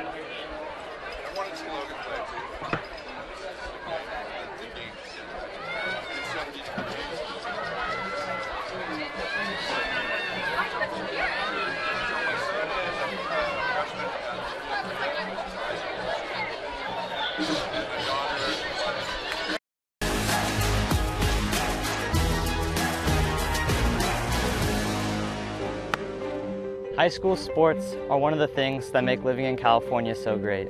Athletics builds character, teamwork, physical fitness, and shows what hard work can achieve. And some of us can even earn a college scholarship or qualify for the Olympics. But sometimes the behavior in the stands can overshadow our achievements on the field. Hey California, this is Ron Nichetti, CIF Executive Director, and how we behave at games is a reflection of who we are. Let's turn the table on bad behavior and show friends, students, and our kids, and the other team, a side of ourselves that makes them truly proud. Hearing people cheer at our games really motivates me. But being booed for missing a play can be crushing. We're all on this team because we love you. Winning is amazing, but it's not the only thing. I love it when my parents show up for me. But hearing them yell at the coach is embarrassing. Oh, come on! And remember that refs are people too. They're trying their best to call a fair and correct game. Even if you may not love the call. I hear all the time all the crazy things the parents say. It's just like more frustrating than anything. The parents on my team were acting out. Because of this, they got kicked out of the game, and not only did the ref didn't change the answer, it just caused embarrassment for our whole team. The ref asked every parent on our sideline to, exit the facility and waited till every parent did. So that wasted, 10 to 15 minutes of our half. You're trying your best and you're putting yourself out there and you're on the court doing what you love, and seeing and hearing people, belligerently be mean to you, it's really frustrating. It makes you not want to play anymore. It makes you just want to go sit on the sidelines and cry. Like, it's not fun. So it does feel like the parents pick about themselves instead of the players who are actually playing the game. Parents who lose their minds when we don't score aren't helping. What are you doing out there? It can actually be super distracting. We should be able to hold our heads high after the match, win or lose. No one should feel insulted or ashamed because of their race, ethnicity, or gender. Hey, and enough with all the swearing. Our games are the highlight of my week. Anger has no place here. Sportsmanship is simple. It means treating other students, fans, and opponents as you'd like your school's players to be treated. It also means showing respect to our game officials. Without them, our student athletes don't get to play the sport they love. Only then are we worthy of the title, CIF student athletes, families, and coaches. So let's get back to doing what we do best, California. Great competition and the best fans in the country. Thank you for being part of the change, and thank you for being there to lift us up.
This high school gym used to be packed most nights.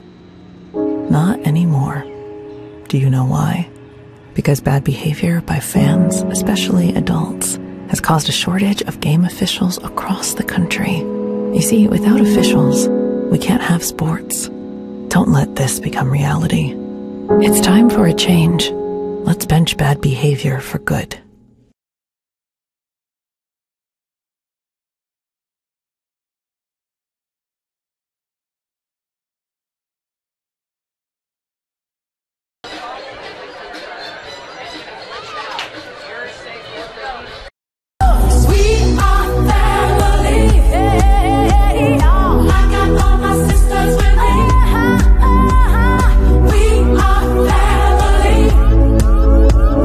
Get up,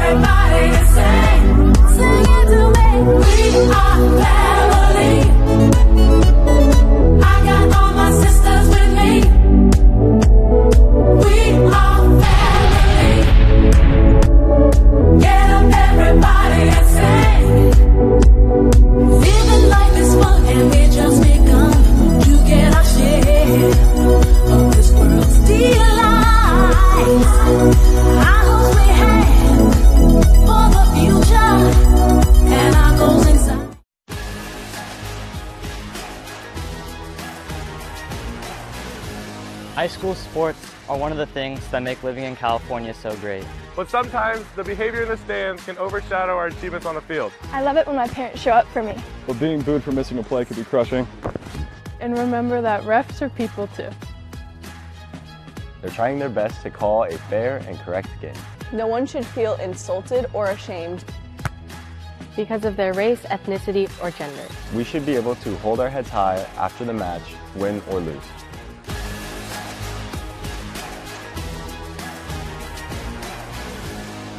Breaks a tackle and he's gone on the very first play. Oh!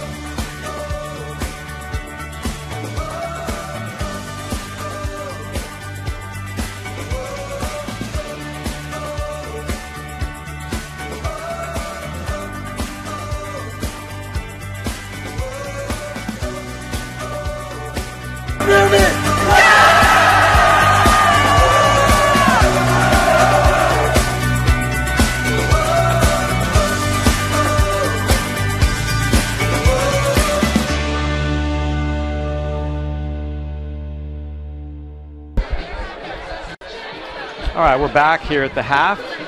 Score, you see it, 21-14. Really exciting first half of play. And both teams playing pretty darn good and making it very difficult for the defenses. That is for sure.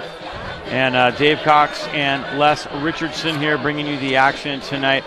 A little bit of everything in that first half. Kind of what we expected from these two teams. It's a dogfight, and the second half is going to be very interesting. I expect to see the same. I think Coach has got a choice to which quarterback he's going to come out with because of the way Connectly, we're right there at that moment with him coming in and taking that drive when they, needed it. His presence has me leaning towards him. Both quarterbacks doing great things in this game for Newman. And again, we talked about who was going to make the play in that 4th and 1 play for Windsor. It's huge. Here's the highlights. Take it away, Les. So early on, that's when, we were talking a little about when Windsor goes wide, 4 receivers quads to the field and puts Walker by himself, you're going to create, a great mismatch. Here, that replay there is I call them what they're calling it, the tush push. And again, that was a goal line stand by both teams, and we got Zach Holman. He's going to make you miss. He's going to power forward. Great high school athlete. And Newman was getting their offense going a little bit on the ground. Holman again got him right down near the end zone. Nice run, forward lean, almost scored. With his, I think we only have 13 carries for him in the first half. You're going to have the stats there. I think I might exploit him a little more. And again, I thought you could made it through in that hole there. The line did such a great job. This is when momentum, we'll keep looking for momentum, and I don't know where momentum is right now. I'd have to give it, even though Newman's down, I think I'd have to give it to them. That's another big play when they get the tip ball interception to change momentum. And even though Windsor went in at halftime with the lead, here's that great 4th down play, showing great acceleration. Throwing the ball on 4th and short in high school is unheard of. Again, they're going to look at film and see who misaligned or he was wide open in the end zone on a big play. Great throw, though. Again, Connectly, nice touch, nice presence. Team totals, kind of interesting. And again, a lot of those passing yards are Connectly's last drive. He was 7 for 8, I believe. I'm not sure. I think. But again, we look at the penalties of Cardinal Newman. Those 2 penalties down there, the 2 for 30 were on the one drive that Windsor went down from their own 11-yard line and scored. And those 2 penalties brought them out to the middle of the field to keep that drive going and actually start that drive. Look at the first downs, 12-11. Very, very even right there. Total yardage, though, in favor of Windsor, no doubt about that. They've had the bulk of the big plays. So we're just about ready for the second half to get underway, and we'll be back with that in just a moment.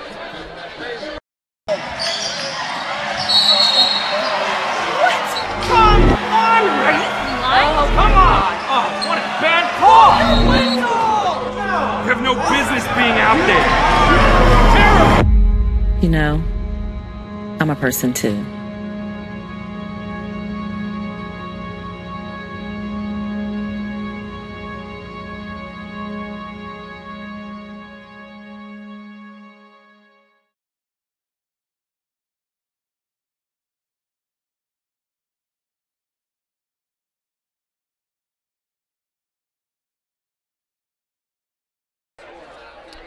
Take a look at some scores from around the area. Vintage 28, Petaluma 14. That's in the third quarter. Annalee up big over Montgomery 49-21. St. Vincent 35, Maria Carrillo 0. And at the half, St. Helena leads Kelseyville 7-0. American Canyon leads 28-0 over Justin Siena. And an 8-man football, Roseland University Prep 50, Laytonville 14. How about that? That's all I got for you.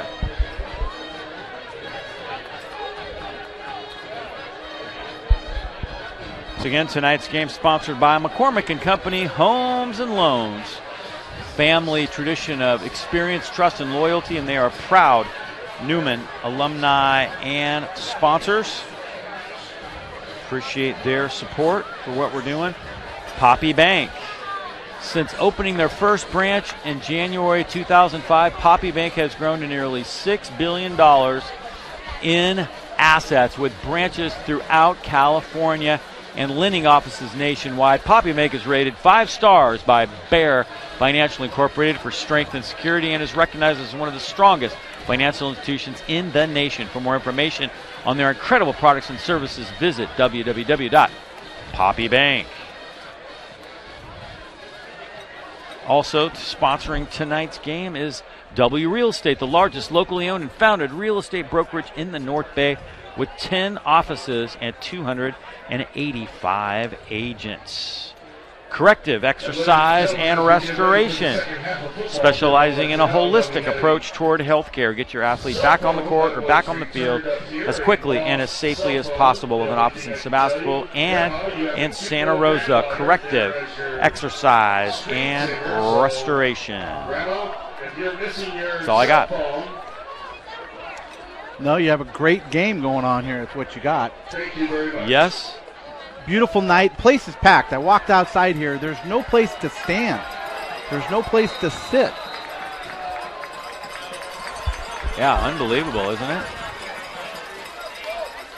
Kickoff of the second half. Newman has the ball to start the third quarter, and they get it out near the 30-yard line.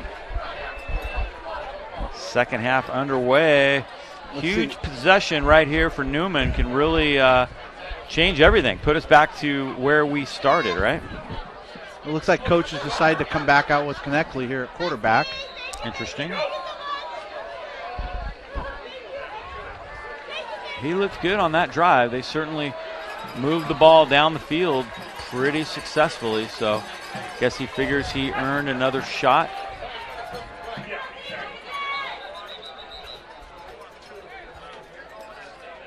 And the officials stop things right off the bat. Sideline warning. The scrimmage, please do not. Okay, thank you. What was he saying? It broke up.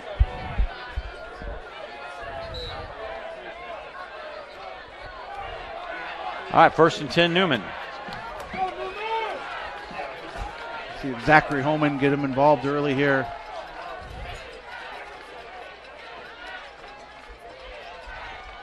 Fake it to him.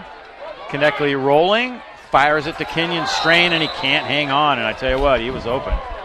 Connectly's pass intended for Strain goes incomplete. Connectly rolling to his left, turning his shoulders, and again, ball's right on target.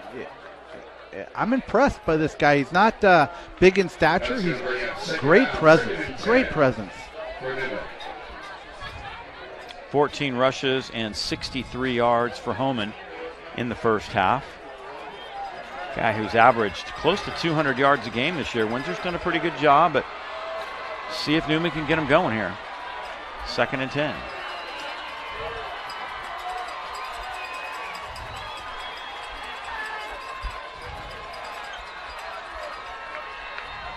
Here he is.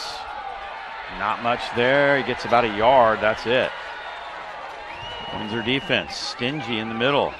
Yeah, they're putting bodies in the box. I think they're gonna make right now the quarterback beat you, and it's a good sound practice.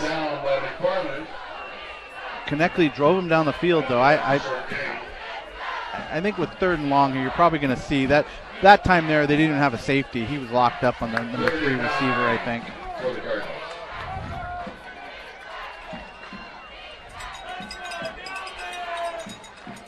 Third and 9.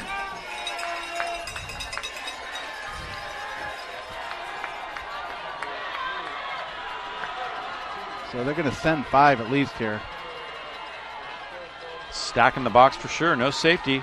Yeah, there's no safety. Neckley's trying to set up a screen, and there's nobody there. He gets hit late, however, and it's going to be roughing the passer. Flag on the play.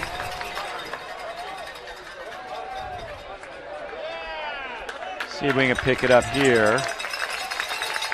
Trying to find an angle where the quarterback stayed in. Up to the automatic first down. Definitely got drilled. Close. Very, very close. That 15-yard penalty. We'll take the ball all the way to the 49-yard line. Penalties changing field position advantage here. Now it's advantage Newman. Saw that drive for Windsor that was aided by a couple big penalties. Newman gets one here. Here's Homan looking for running room. And he gets 5, 6, 7, 8, 9, 10 yards. Great second effort by Zach Homan, who just refused to go down. And they'll move the chains again. Just kept those legs moving. Great lower body power, forward lean. Again, it's putting his feet on the ground and getting the other one down. You can see here, as he gets that forward lean, he actually moves the pile.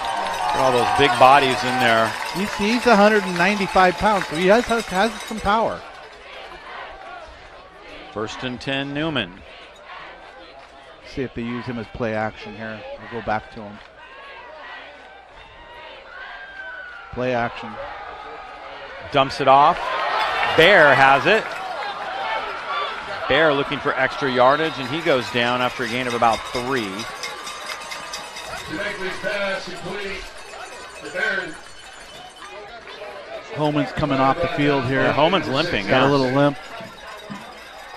Gain about 4 on the play. That's going to bring up second down. Yeah, Homan is limping over to the sideline.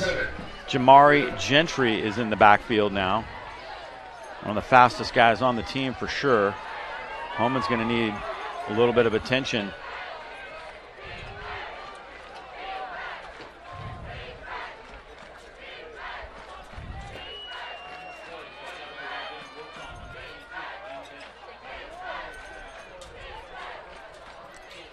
Konechny to throw, gets it off. Jonah Bertoli has it and picks up decent yardage. Again, ball's on target on time. Just a stop route. 5-yard stop route. Nothing fancy. Put the ball in. Nice touch. Little velocity. Here they are. Looks like they're going to tape him up, give him some support. Long one for Newman. 3rd and 1, we're going to call this.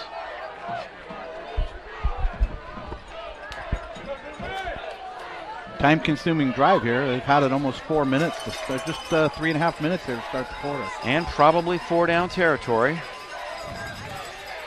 Homan's trying to shake it off. He's up and moving behind the bench now. 3rd and 1. Valenti leaning. That's going to cost him 5. He was leaning just a little bit. Good ball. Full start. Offense. 5 yards. Still 3rd down. That hurts. You're running back.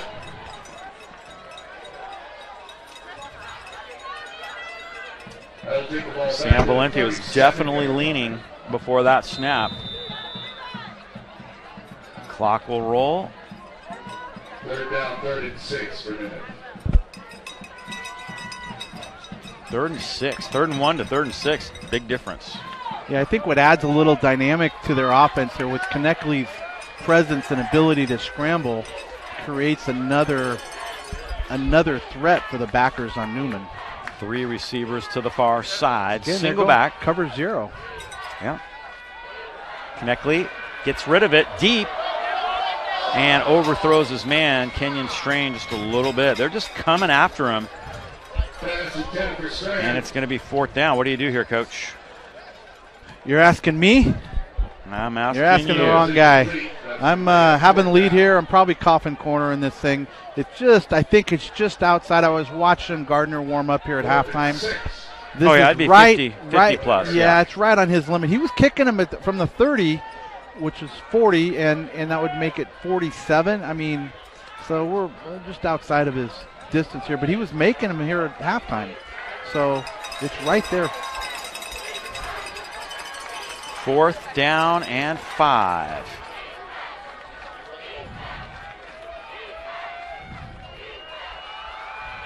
Kneckley fires it high, incomplete. Windsor takes over. Turnover on downs. That penalty was huge. But yeah, penalties on both sides of that drive aided and hurt him. And that ball came out a little bit, but you know what? Kneckley, I mean, he's only got a few incomplete passes here. He's not getting a lot of time. I like the play action, move in the pocket with him. But the play action takes a little bit away with Holman on the sidelines. Judson Anderson back out to the huddle now for the Windsor Jaguars. 1st and 10, their first possession of the second half, leading by 1 score. Windsor gets a stop. See if Newman can try to get the football back here. Short pass complete. Broken tackle down the sideline and all the way down to the 32-yard line. Good play. That's Hayden Anderson who took that one in. He's a great acceleration. I mean, they have on both sides of the field guys that can just turn the quarter motor. Getting to the outside, key. Yeah, and putting the foot in the ground, and I call it north and south, old school coaching. Get your foot in the ground and turn north or south. Let's go. And great acceleration. Did get out of bounds to stop the clock. It's a 1st down for Windsor.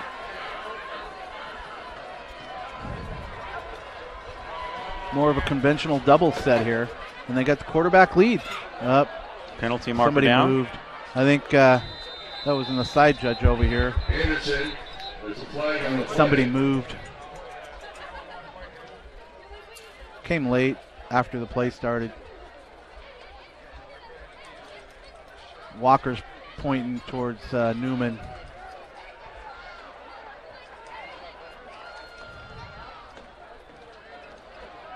Something against Newman. Yeah, I missed it. I was looking on the field. Did you see it on the monitor? I don't know what that means. Did you? No, I didn't see it. See if John Little gives us an explanation here. Here he comes. Illegal substitution, defense. 5 yards from their previous spot, 1st down. So they had 10 on the field, and the 11th guy came off the sideline. That penalty will push the ball down to the 30-yard line. You got to get into the hash marks or the numbers, and then back. 1st and 5 for the Jaguars.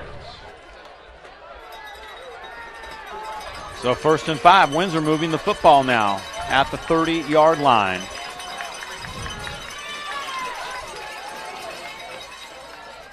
Straight ahead, not much there. The Newman defense stopping him at the 28. It's going to be 2nd and a couple.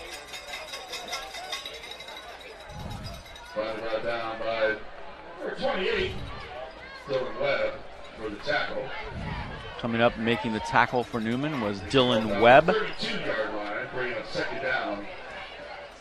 One of the offensive linemen for Windsor's limping around there. Windsor's offensive line has done a nice job tonight. I don't think Anderson's taken a whole lot of hits.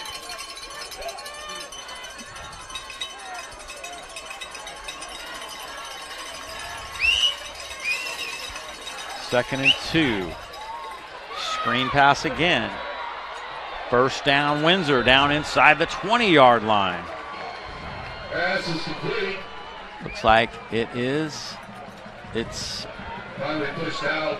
McFerrin again. They've used McFerrin more as a receiver than they have as a running back tonight. Again, not great velocity. Ball's on target. It's out on time.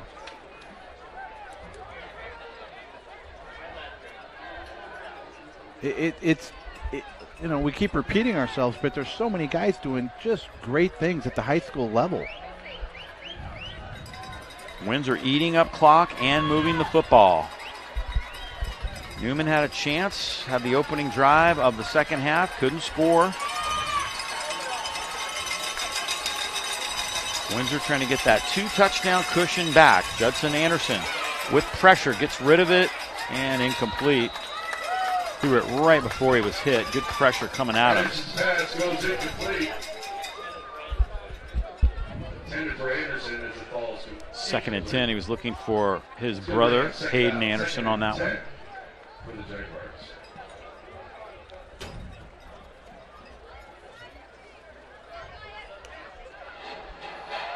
I'm a little surprised that Coach Sexton isn't going back to his empty set, his quad set, since he's been so successful in it.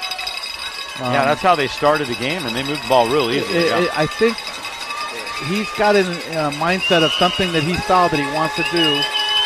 Maybe he wants to use the back for protection. Anderson throws it, and great. it's incomplete. Jamari Gentry on coverage. Great play. Ball's on target. Pass goes incomplete. Jamari Gentry. Yeah, this ball's out early and on target. So he's got to be in his hip pocket. You see, it's nice lop, nice touch. He had to come back for it a little bit. He's got that right hand out there and swatted it down. 3rd and 10.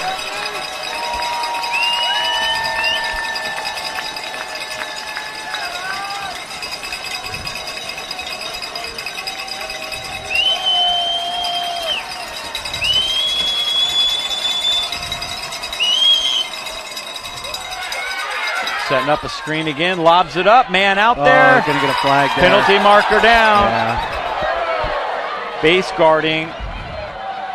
A little early. Pass goes incomplete. I think side judge, back judge, I think everybody wanted to get the flag out of their pocket. Yeah. Here it is. Yeah, he's a little early. And again, I like that he puts the ball up. That doesn't bother me so much. I just wish he'd put it out with a little more distance. Make him go get it.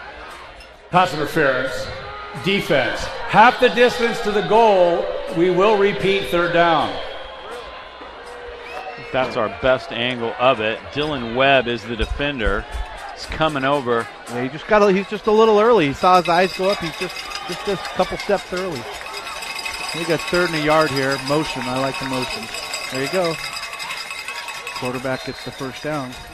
Yeah, they needed about a yard and a half there.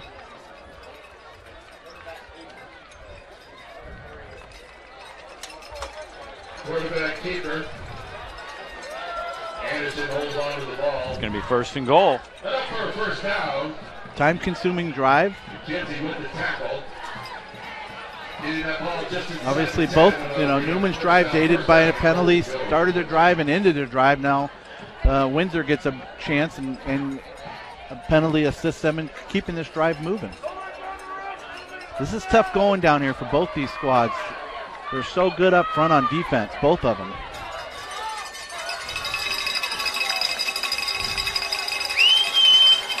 First and goal. Anderson keeps it. They blew it dead before the snap. Dead ball. We'll start. Offense. 5 yards. Still 1st down. Was it the quarterback or the? I missed that. Yeah, I'm not sure either. But probably everybody listening's not surprised I missed that. Throw back the Jaguars up to the 12-yard line. Clock will roll. It is still 1st and goal to go.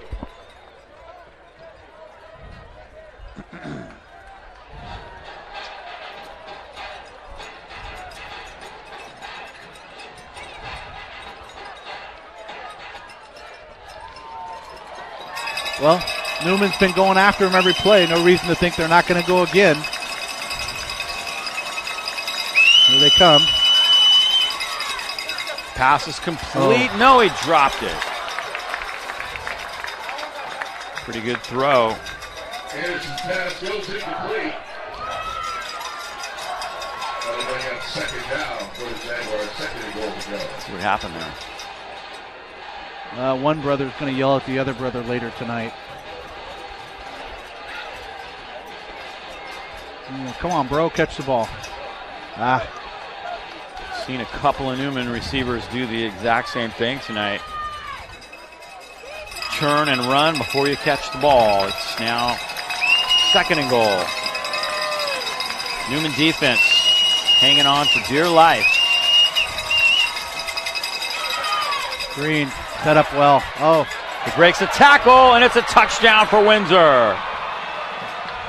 Nias Walker breaks that tackle and scores. And he's been relatively quiet since the first quarter. Right. I mean, you're looking at a Division I prospect, and we haven't said his name a lot. He creates matchup problems, and I thought they had him tackled there, but he's such a big, strong body. Time-consuming drive.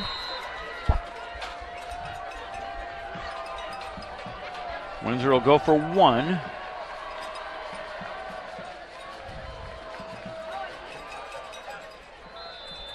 And it's good. Right down the middle. Good kick. So Windsor goes back up by 2 scores. Your current score, 28-14. Let's see who coach sends out at quarterback. If he comes back to Coulter or stays with Connectley.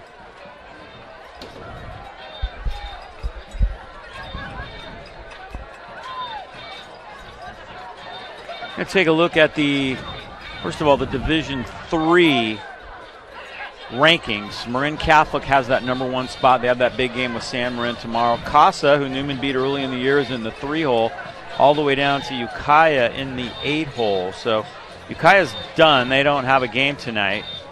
If this whole score holds up, we may see Ukiah and Marin Catholic week 1. And some interesting matchups in the middle there, the 4-5. Thank goodness they're back down to an 8-team bracket. Windsor, on the other hand, Division II, they're sitting in the 2-hole. El Cerrito is in the 1-hole. There's some, I mean, the top 4 in each of these brackets are going to be quality teams. I'm, the way they do the seeding now is, me being an older coach, back in the day, we felt like every time the coaches didn't get involved, it didn't go the way we wanted with the NCS. Yeah, it's a lot different now than it used to be, where you used to be able to go and make your argument, and now it's just you send in the paperwork and you get what you get, and that's it. You don't have any way of selling yourself, so to speak, other than what you put on the paper. Here's Jamari Gentry for Newman. Look at the speed. He is definitely a fast one, and he makes a good run out to the 39-yard line, where Cardinal Newman will have the football now. Trailing by 2 scores, a lot of time left, but boy, if you're Newman, you can't fall behind much further than this. All the way up to the 40-yard line, where Cardinal Newman will take over. Well, he's back with Connectley here.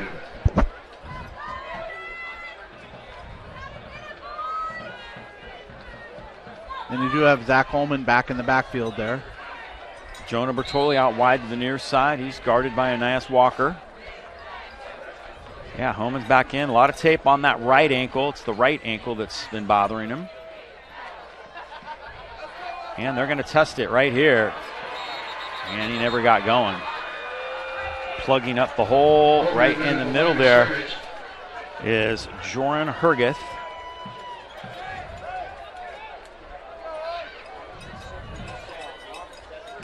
Second down.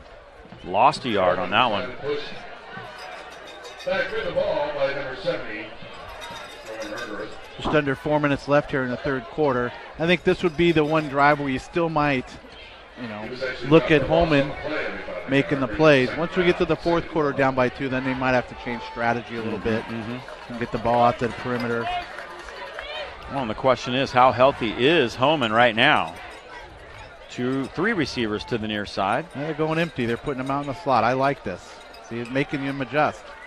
Newman and Windsor's having a problem. Yeah, they're trying to figure it out. And he's open. And he can't catch up. Incomplete. And they shifted out to him late. Pass intended for Holman goes incomplete. 3rd down and 12. They're Windsor playing with no safeties, straight up.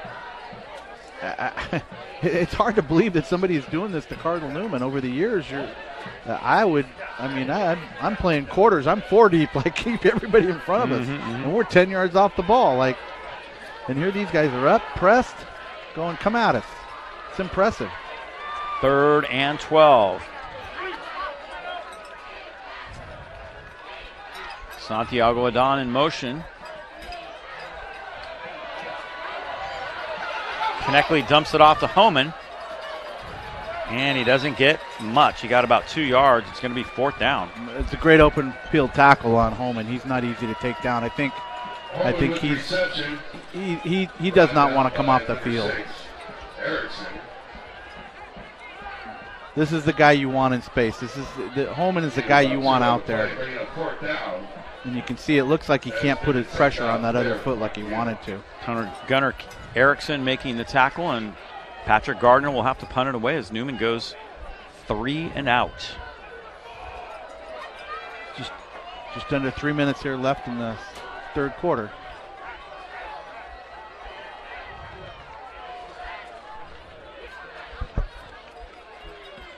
Short kick. End over end. And he gets a nice bounce. Boy, that's been happening all night for the Newman kicker, and it rolls down inside the 15-yard line. So nice bounce. Now it is up to the Newman defense to try to get the football back. Windsor can really just about put it away if they put together a drive right here. You know, I don't know. Kneckley came out. I say his name a lot, but that drive before half, he came off the bench to do that. So I think if Windsor comes down and score, they're going to have to air it out and start working the clock and go after it. But if they can get a stop here, the way they move the ball right before half, if they can get some of that back, this is like we said at the start of tonight. Any of these players out here can make that big play. Change the momentum. 1st and 10, Windsor. Running play. We haven't seen many of those from the Jags. And not much there. They get out to about the 16. Well, maybe actually lost a yard back at the 13-yard line.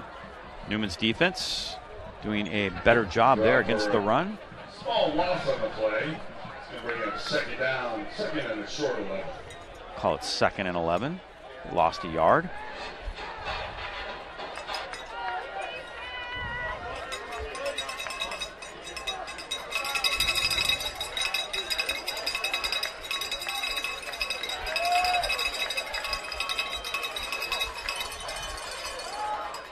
Throws complete, far side, and they get back out to about the 20-yard line. It's going to be 3rd down. So you can see Anderson, his pre-read, as I was looking over there on the offensive left side, the top of the screen there, you see man off, and his pre-read, that's where I'm going because of what Newman was showing.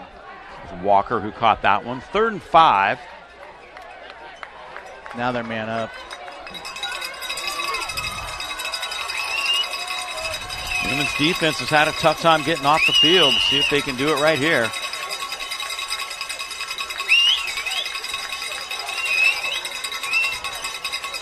Ball's on the ground. Look out. Newman has it. Newman picks it up down inside the 5-yard line. A huge turnover. Not sure what happened there. The snap just caught him by surprise. You'll see it on the replay. He was talking to another guy, and the ball gets snapped all of a sudden. I think he was trying to yell out to one of the receivers. They couldn't hear the play, and the center was waiting for the next sound. Well, we just talked about momentum and who's going to make that play. Well, the mistakes made by Windsor, and Newman's going to capitalize now if they can get in here before the quarter. Jesse Myers picked that up. Windsor's made very few mistakes. That was definitely one. Miscommunication on the snap. This is tough yards down here. This is tough yards. Yep. Both D-lines are playing so well against the run tonight. And I think Holman looks a little tentative when he's carrying the football. He doesn't look like He won't tell you that. He won't tell you that. He's not coming out. I'm telling you that. He won't. They'll have to take him out. That was that full house set, little counter action.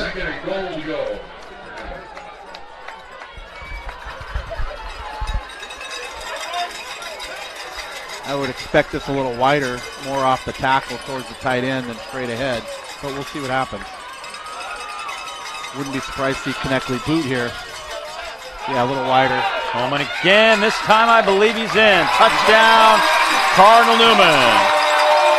And that is a big one for the Cardinals.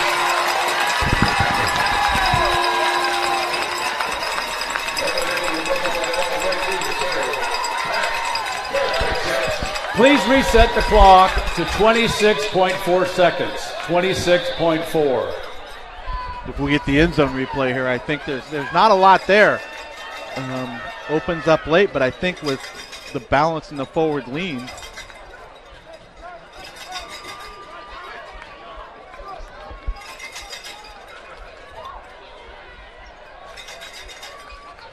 so you can feel momentum shift there a little bit, even though they're down.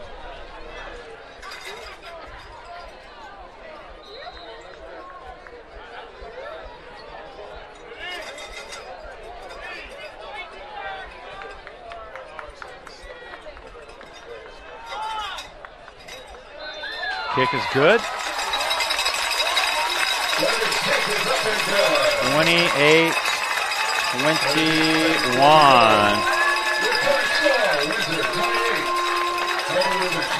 Gardner adds the point. Crowd getting into it.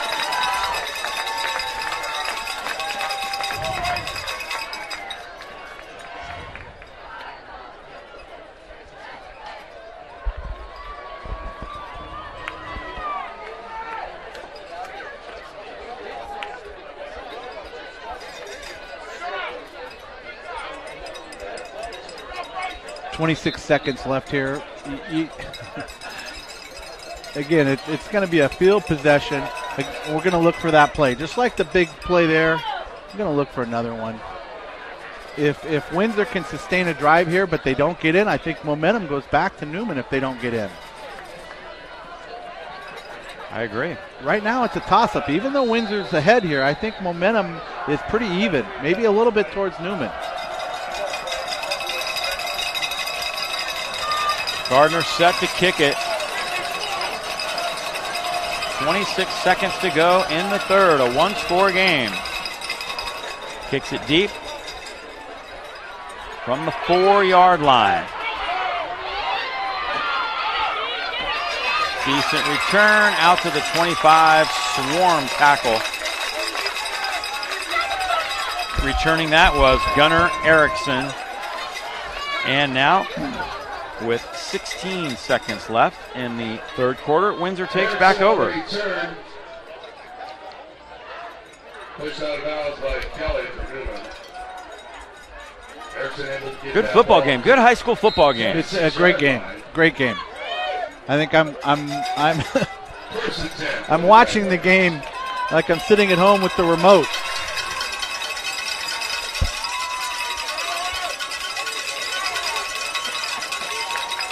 Windsor takes over now. The Newman defense with a successful stop. This is how they started the game. Again, they got that quads out to the wide side here, and Walker here on it's one-on-one. And I don't know if he's going to get hit from the safety, but there's your matchup issue. Throwing deep. Ball is caught, and that's going to be a first down. Penalty marker down. A little push and shove going on. Eamon Kelly.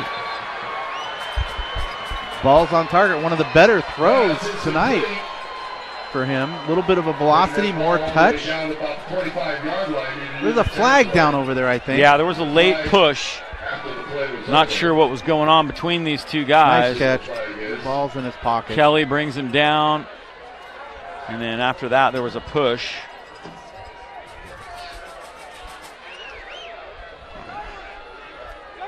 Here's the throw again. He stares him down the whole way. Never looked off. Step, nice throw. Gives him enough time to run under it. Right in his pocket. Let's see what the flag comes out for here. Yeah, I see they were just kind of mixing it up, and then the Newman player pushed him after that. Second guy. After the play, dead ball, unsportsmanlike conduct, number 6 on the defense. That'll be assessed from the succeeding spot. First down. I don't know. That'll take the ball all the way down to the 30-yard line for the Jaguars. Big penalty against the Newman defense, and coach is calling them together. That's going to be the end of the quarter. Yeah, but he's also calling the whole team in over there. Coach Sexton is probably telling them, you play, don't talk. You don't want that could have went either way to me. You don't want a penalty like that to go against you now. So 3 quarters of play in the books here at Ed Lloyd Field. We're just about ready to turn the page and head for the final 12 minutes of play.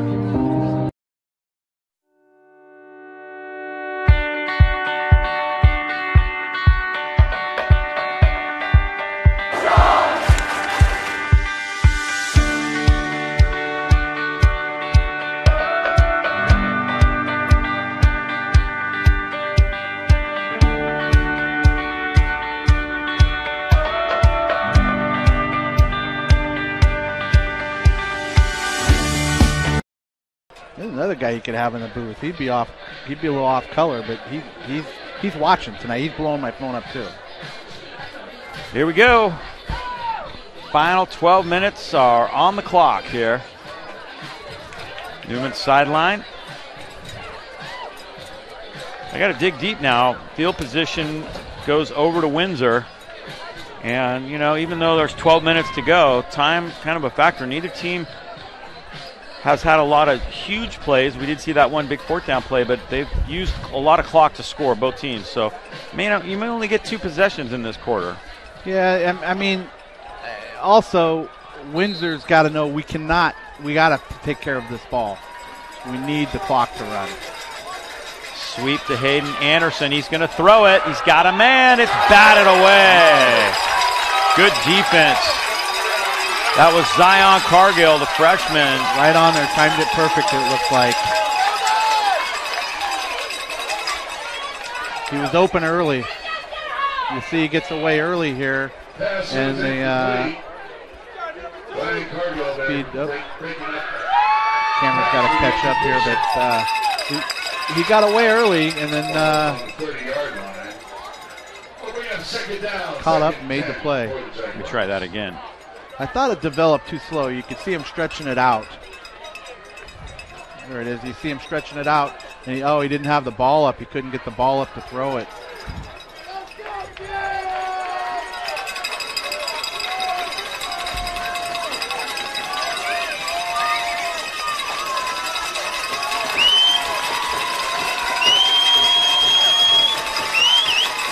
Second and 10.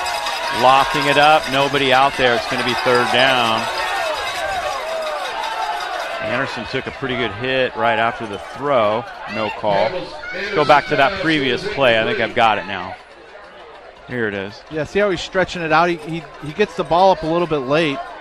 Not a bad throw, but he has to come back for it. Good play. Yeah, he probably wanted to get that up a little earlier. Let him run under it. Good time to call it.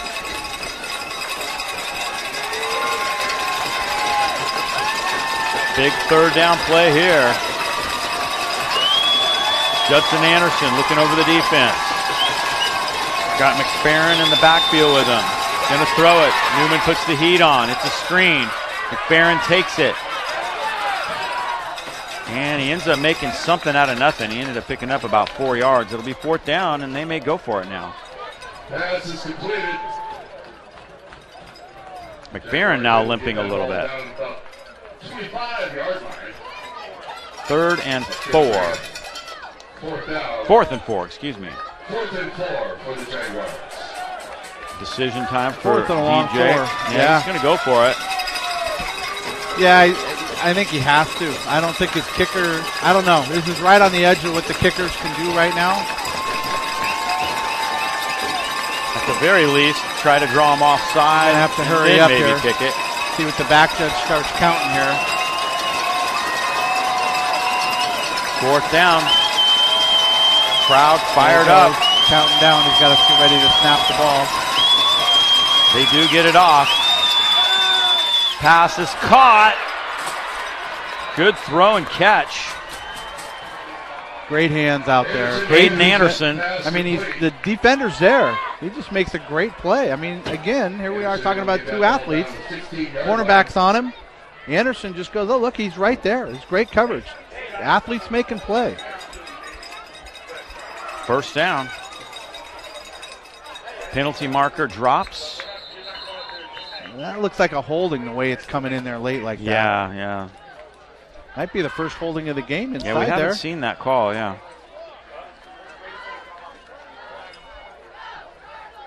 Maybe the field judge felt left out. Holding, yeah.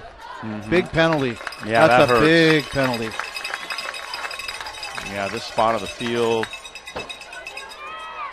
Holding. Number 54 offered. 10 yards from the spot of the foul, still 1st down. From the spot of the foul, which was actually a couple yards downfield, so it's going to be 1st and 18.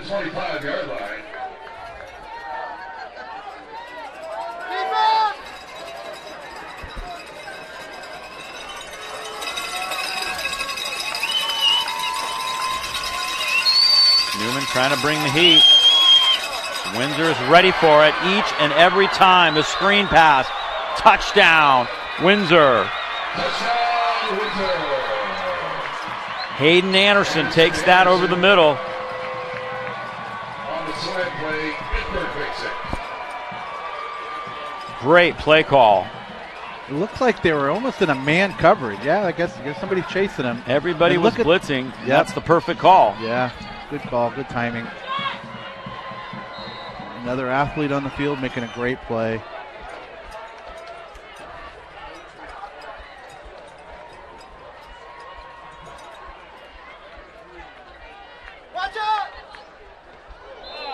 Kick is up. And it's good. 35-21, Windsor.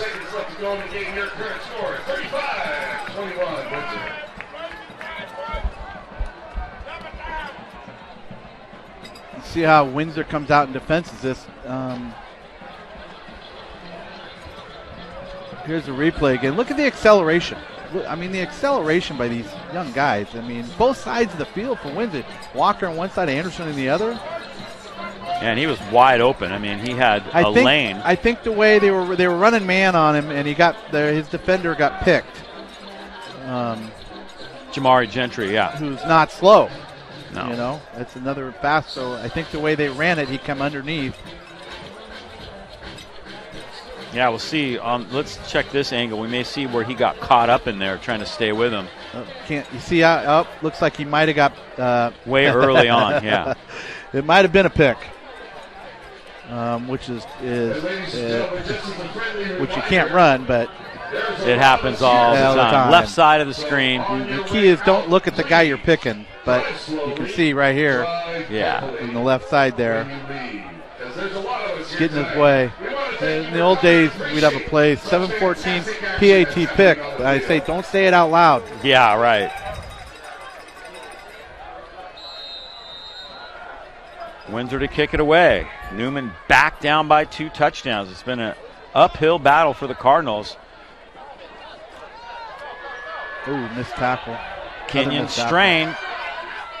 And Strain gets out to the 30-yard line. Oh, no. Late flag. Penalty marker down late. I don't know what that's for. There was nobody there where he threw the flag, so I don't know what.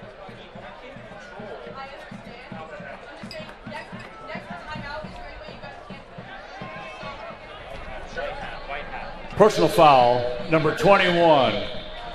15 yards from the end of the run, 1st down.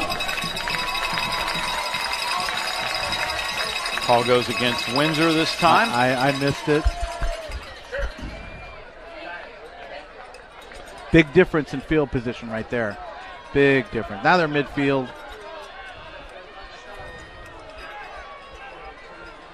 I see Windsor's got a safety now, so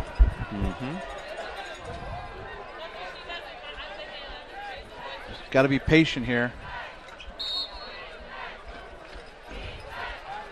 Only rushing 4.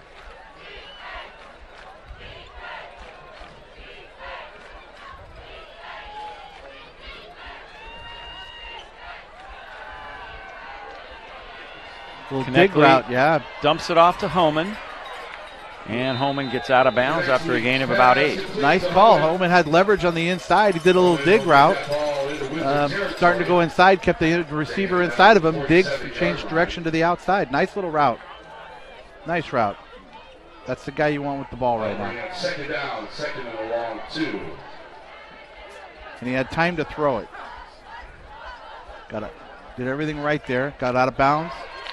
Gain of 8. Second and a couple. Oh, I thought he got out of bounds. Apparently not.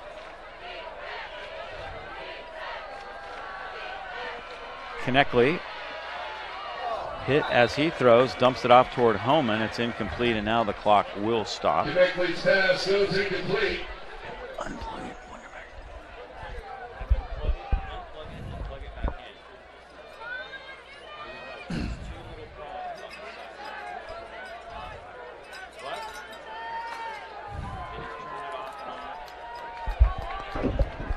See what Coach has called up here.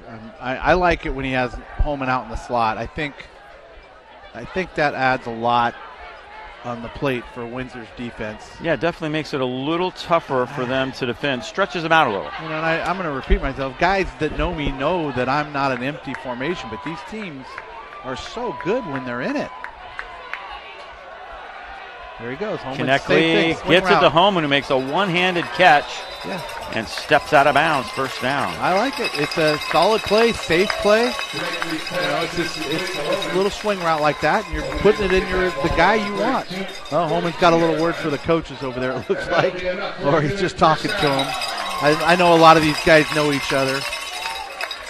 There you see, nice little safe swing route. Give him a chance. Look at it. Gets out of bounds. 8:40 left here, and they're moving. They're already on the 41-yard line. So just don't get impatient here. Give yourself a chance. First and 10, Newman.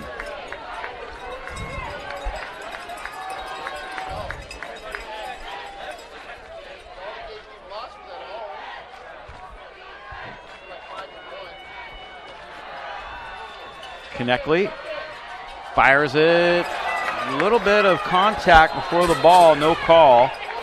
Was intended for Cargill. Then Cargill stopped, and then the defender stopped, and then Cargill ran into the defender more than the defender running into him, it looks like. See if we can pick it up here. Cargill's parents will write the letter to Dave Cox. You definitely see Cargill falling to the ground. Yeah, so it's hard to say. We're in the Bob Euchre seats up here. Another angle. He puts it in it's hard to say. Anderson and Cargill. Cargill definitely went down. Yeah, I think because they had contact, I think if Cargill didn't stop on the route, they might have been able to throw it.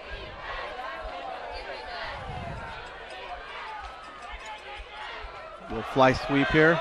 Jonah Bertoli. And he's dropped at about the 36-yard line. Nice open field tackle by Gunnar Erickson. What's nice about that, he flips it forward instead of handing it to him. By flipping it forward, that's a forward pass. So if it is dropped, instead of handing it off and dropping it, it's not a fumble. Gotcha. Years ago, we had a play like that, and I won't say the referee's name that's here tonight, called it a fumble. And I'm like, wait, he flipped it to him forward. Go out there. It's not a fumble. It's a pass. But he is doing this game tonight.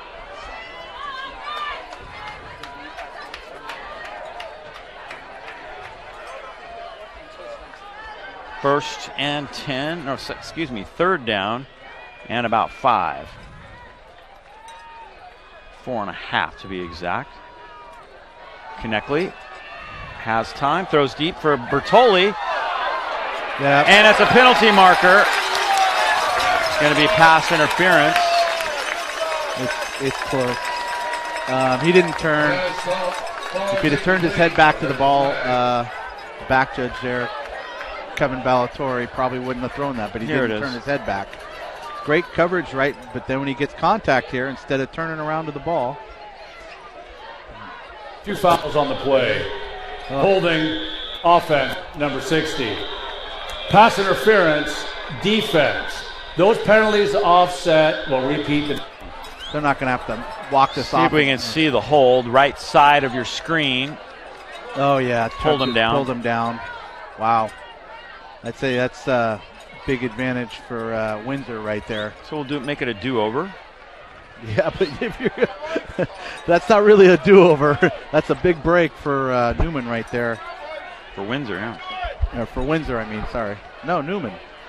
Newman would have had the 1st and 10 on about the 25-yard line. Excuse me. 3rd and 5.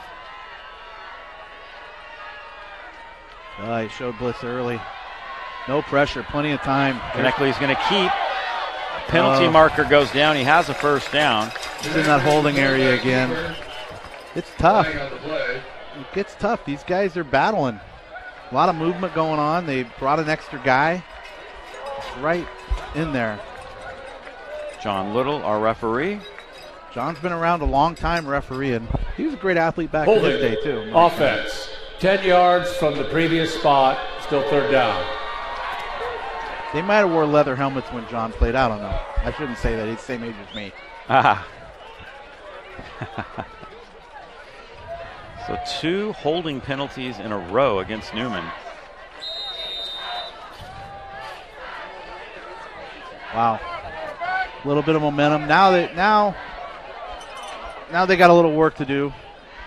Not quite panic mode here, but let's get a 1st down. Don't worry about scoring right here. Let's just get a 1st down. Work the perimeter. Good time for a little boot. They got the Windsor's coming. They're faking like they're coming.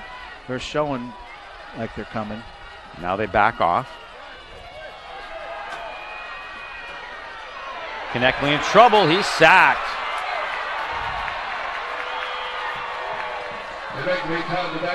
Fourth down. Windsor had good coverage. Windsor had good coverage down the field. It looked like, and he had nowhere to go. He did have a little. He did have Holman released late out here to his right, but I don't think he had a vision to get to him. Here it is, fourth down. Newman's going to punt, believe it or not. I'll see how you can here. Well, I don't hate this. If he can get a stop and get the ball back, by not punting and going for it, there's 6 minutes left. They got all their timeouts, yeah? Mm-hmm. So let's kick it, see if we can get a stop, see how conservative Windsor gets. And they're going to end up in the same spot with a set of first downs if they can get the stop. Oh, he's letting them get downfield. Wow, great job, great awareness. Get a bounce. Yep, he does. Inside the 10-yard line to about the 6. Really nice kick. Yeah, so right now you have to give advantage Windsor, obviously. See what coach does to go after him here. Again, we were down at the other end here, and Windsor had the turnover. So let's see what happens. It's two good teams playing here. Wait for another one of those athletes to come up and make a play. We do have a lost phone that has been returned to the announcer's booth up here. So if you've lost the phone, come on up and claim it. Let's see what coach has set up for his defense here. 5:44 to play. Windsor has the ball and a big lead, 35-21. Newman's defense has not been able to stop the Jags tonight. 1st and 10. Judson Anderson just keeping it. Man, he's got a couple. That's about it. Got to be careful there. Newman calls timeout.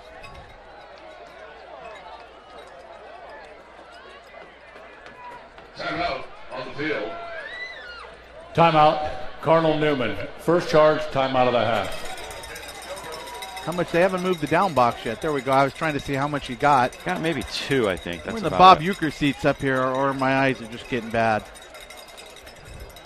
I can only see as far as I can drive the golf ball, which is like 100 yards.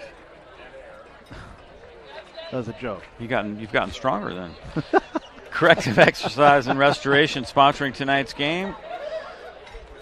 Team trainers here at Newman with a holistic approach towards healthcare. Get your player back on the field, back on the court as quickly and as safely as possible with a office in Sebastopol and in Santa Rosa. Corrective Exercise and Restoration. Friedman's Home Improvement.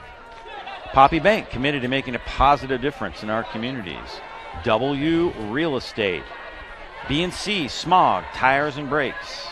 McCormick & Company Homes and Loans, proud Newman alumni and sponsors, a family tradition of experience, trust, and loyalty.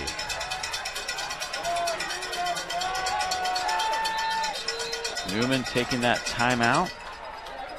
And now it looks like Windsor is going to return the favor and take a timeout. Timeout. Windsor, first charge, timeout of the half. Tonight's game also sponsored by NBE, the North Bay Elite, the premier AAU basketball program in the North Bay and beyond, with former players playing at the Division I, Division II, Division III, and NAIA levels. For the best in AAU basketball, it is the North Bay Elite. Well, time definitely a factor now. If you're Newman, your back's kind of against the wall. You need a stop. You got to be careful, throwing the ball to the perimeter here. Perimeter out route gets picked. It's a pick 6 because you're so close. So you got to protect the football. You want to run the ball to make them use their timeouts. But if you can just keep the ball. Sometimes you look at film when you're coaching and you're like, why did I do that? Or why do I do that? And I'm sure the coaches are going to be wondering that tonight when they get done here. Second guessing themselves in some things. You make calls like back-to-back timeouts. Judson Anderson, he's going to keep it again. And he's going to get close to a first down. He's a couple yards short, but it's almost broke it. Yeah, I thought he was going to get away there. It's 3rd and 2. Brought down by number 28. He's 215 pounds, so that's a load. He's a big high school quarterback. It's going to bring up 3rd down. 3rd and 2 for the Jaguars. Letting that clock tick, tick, tick. Yeah, you want to do it until you see the back judge back here counting. He's got his hand up there for 5. 3rd down. You want it. Yep. Oh, bad snap. He might not get it. No, look at him go. He's going to get it. And more. Big yardage for Judson Anderson and a huge first down. That was an acceleration to turn the corner there by Judson. What an outstanding job. Well, and the snap was low. Low snap. I don't think this was designed that way, but again, we're repeating ourselves all night. Another athlete makes another play. That's a big play. And check out who makes the tackle.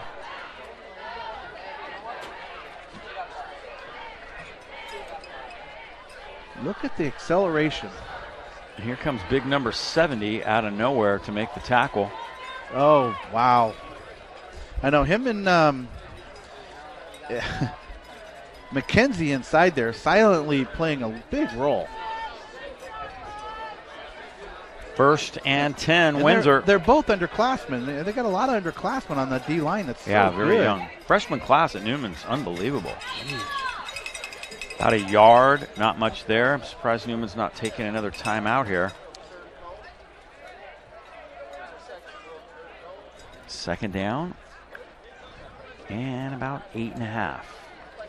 Gain of a couple of yards on the play. Coach might be hoping for a stop here. He'll take it on the third down if he can get the stop. And then hopefully an incomplete pass on 3rd down will give you another.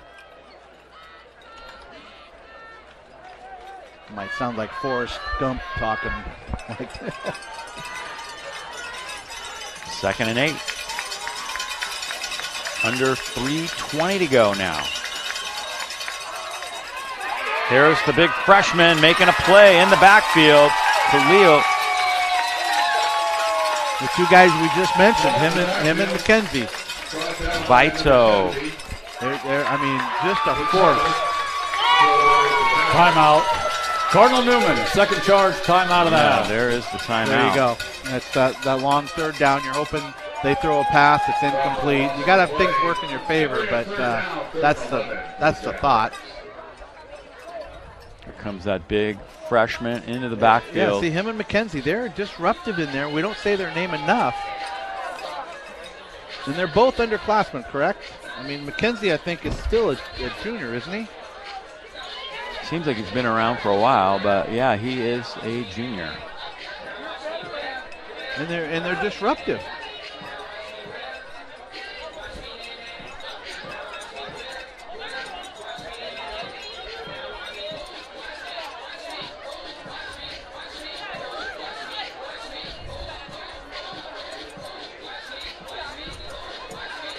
.308 exactly. I mean, look at Jesse Myers. He's 6'3", 231. I mean, those guys are all big in there. Yeah. And Myers is a junior. He'll be back next year. So 3rd and 11. Their defensive line is all underclassmen, and and they're studly.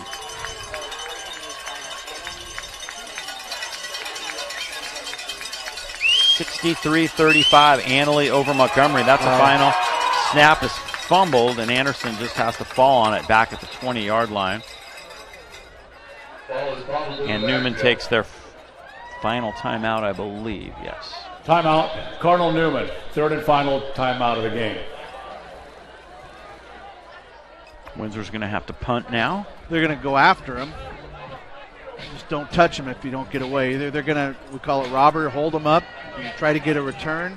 But we can see what happened last time. They waited on the kick, so we'll see if Newman goes after the kicker here. Too many times, though, you get the kids and go after the kicker, and you get a roughing the kicker call. Yeah, you can't afford that if you're Newman right now. Yeah. That's for sure. So you want to have a block call or a hold-up call.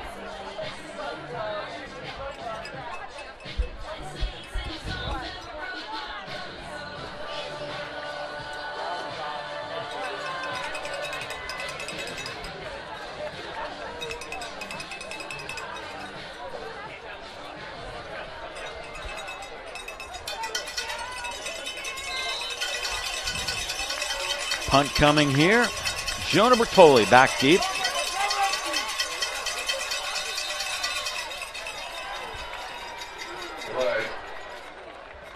Dead ball. Encroachment. Defense. 5 yards. Still 4th down. Penalty has been a huge factor for Newman. That's their 8th penalty of the night.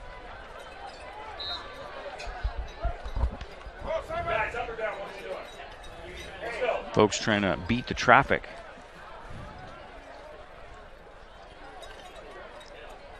I don't think too many. It's still crowded here. It's still all the way around the field. Yeah, I'd like to know what the attendance was. Let's make our official estimate guesstimation. I'm saying at least 2,500, maybe 3,000. Oh yeah, all of that. Ooh, nice kick up in the air. Bertoli's going to let it hit. Maybe should have called a fair catch, but it is down. 2:53 to go. Now Newman's going to have to go to the hurry-up offense here. Okay, they're in the 34-yard line here. They're not backed up, so a couple of plays, get out of bounds. You just got to realize if they're tackled in bounds, they got to get up when the chains are moved. In high school, they'll stop the clock to move the chains. But they'll start it before as long as the down box gets set, they'll start the clock. 'Cause I used to argue about that. Hey, the chains aren't set, and they go, just the down box has to be there. So once the down box is set, they'll start the clock. Then they'll go with it, yep.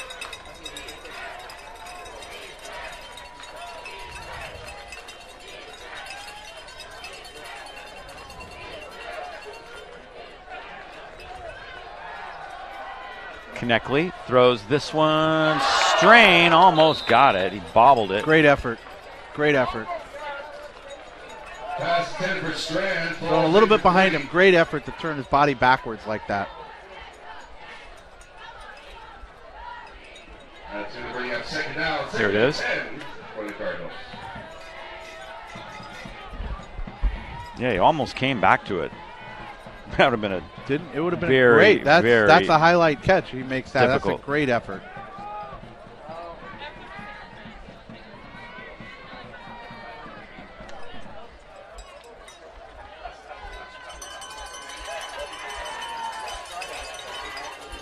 They can't really go over the middle of the field unless it's for first down yardage.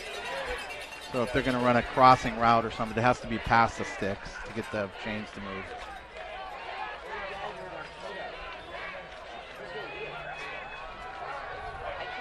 Kneckley steps up, and he gets about 2 yards. Set that up just a little more. You got to huddle up. Let's get going here. Get on the ball or huddle up. Get going. Here we go. Call play. Check that, third down.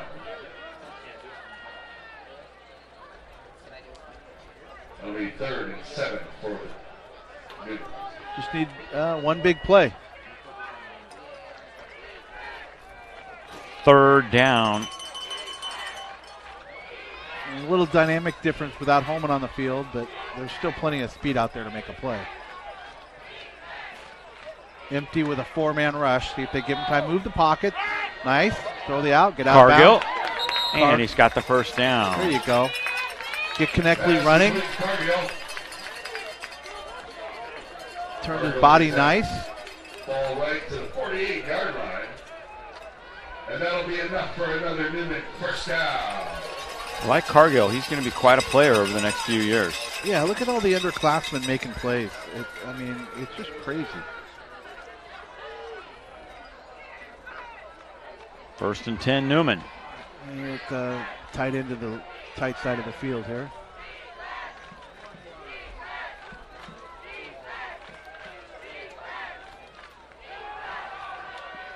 Kneckley in trouble. Fires it. Good pass. Cargill. No, that's Bertoli who come down with that one. Nice catch in traffic. Is he short of the first down, or is he? There you go. They got to hurry up. He got the first, but they got to hurry because as soon as that box gets set, they're going to wind the clock. There you see, he's winding the clock. The box is there. There you go. Another play.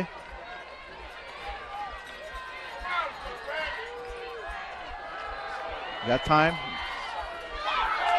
Cargill breaks the tackle and gets to the 30. Doesn't get out of bounds. Didn't get out. Hustle up on the ball. They may have to just clock it here. It's another first down. Got to get up under center to clock it.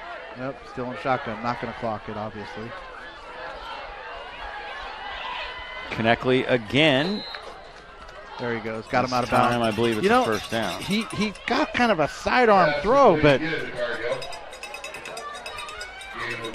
it's got velocity on it.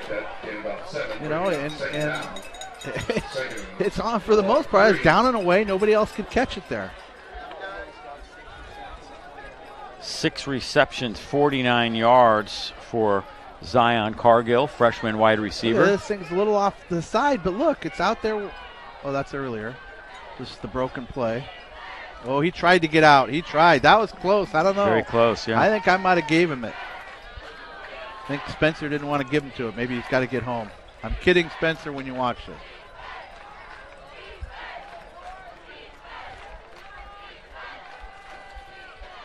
Got trips up top. Rolls. I like this. There you go. Fires toward the end zone high, incomplete, intended for Jonah Bertoli, and that threw it away. Stops the clock. I like them moving the pocket with Kneckley. He can move both ways, which is nice. That'll bring up third down. 3rd and 3 for Newman.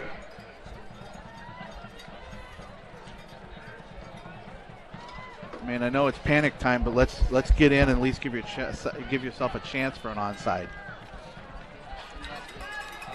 Yeah, I agree. Exciting play. Yes, it's like get Makes the first down. At least interesting, yeah. minute. You don't have to score here on this play. Get the first down. There you go. Hand Coach. off, Jamari Gentry. He didn't get there. And I don't think he got the first down. Not even close, actually. He didn't get out of bounds either. He didn't get a chance. He got tied up. Newman thought maybe they could sneak him around that right side. Got to get on the ball here. See, if you can't clock it. It's fourth down. Yep. Don't need to switch sides. Get on the ball. That's all right. Here we go. Fourth down. Under 50 seconds to go. Kneckley fires it. Batted down. By of all people. Did he make the play? Wait a minute. What happened here? What's going on? I'm not sure. 7. That was McAllister that knocked it down. It is a turnover on down. McAllister. I thought it was number 1. I can't see with those jerseys. It is hard to see. 7, 4, 1. They all look really similar. It is tough. It is tough. Big play. Great football game. Going to take a knee here. Yeah, victory formation for sure for Windsor.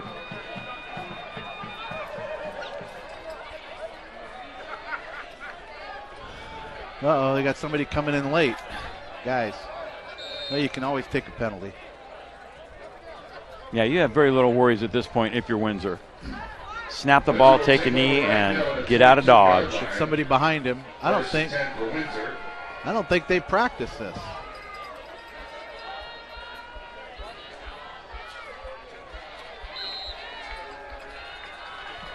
And he does take the knee. The clock will roll. And that's going to do it. Jaguars win it.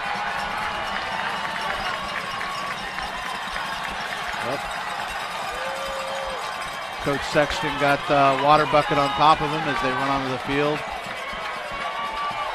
He's trying to get them lined up, be respectful, shake hands here.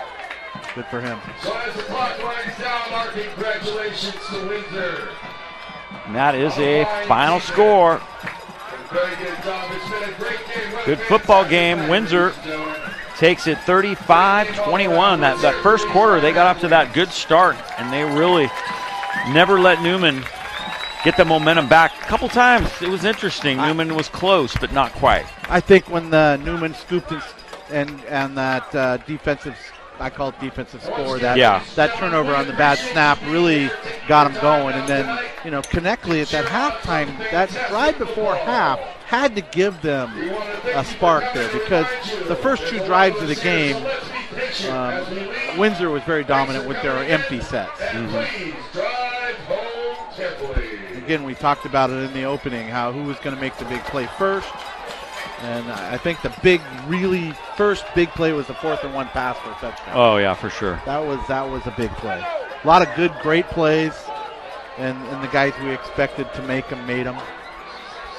I think Newman, even though they're headed to the playoffs, I can expect to go deep. But, at the other end of this playoff is a big team from Marin County there. Yeah, no doubt. The championship in that division always goes through Marin Catholic. There's just no question about that. You can see some players upset here. But the season's not over by any means. Both teams will be moving on in the playoffs.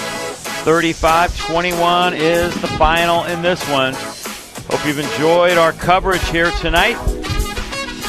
Try to get some playoff action in the coming weeks, although, as we all know, that's the NFHS network territory. So we're very limited in what we can do in the playoffs, unfortunately. Final score is 35-21, Windsor.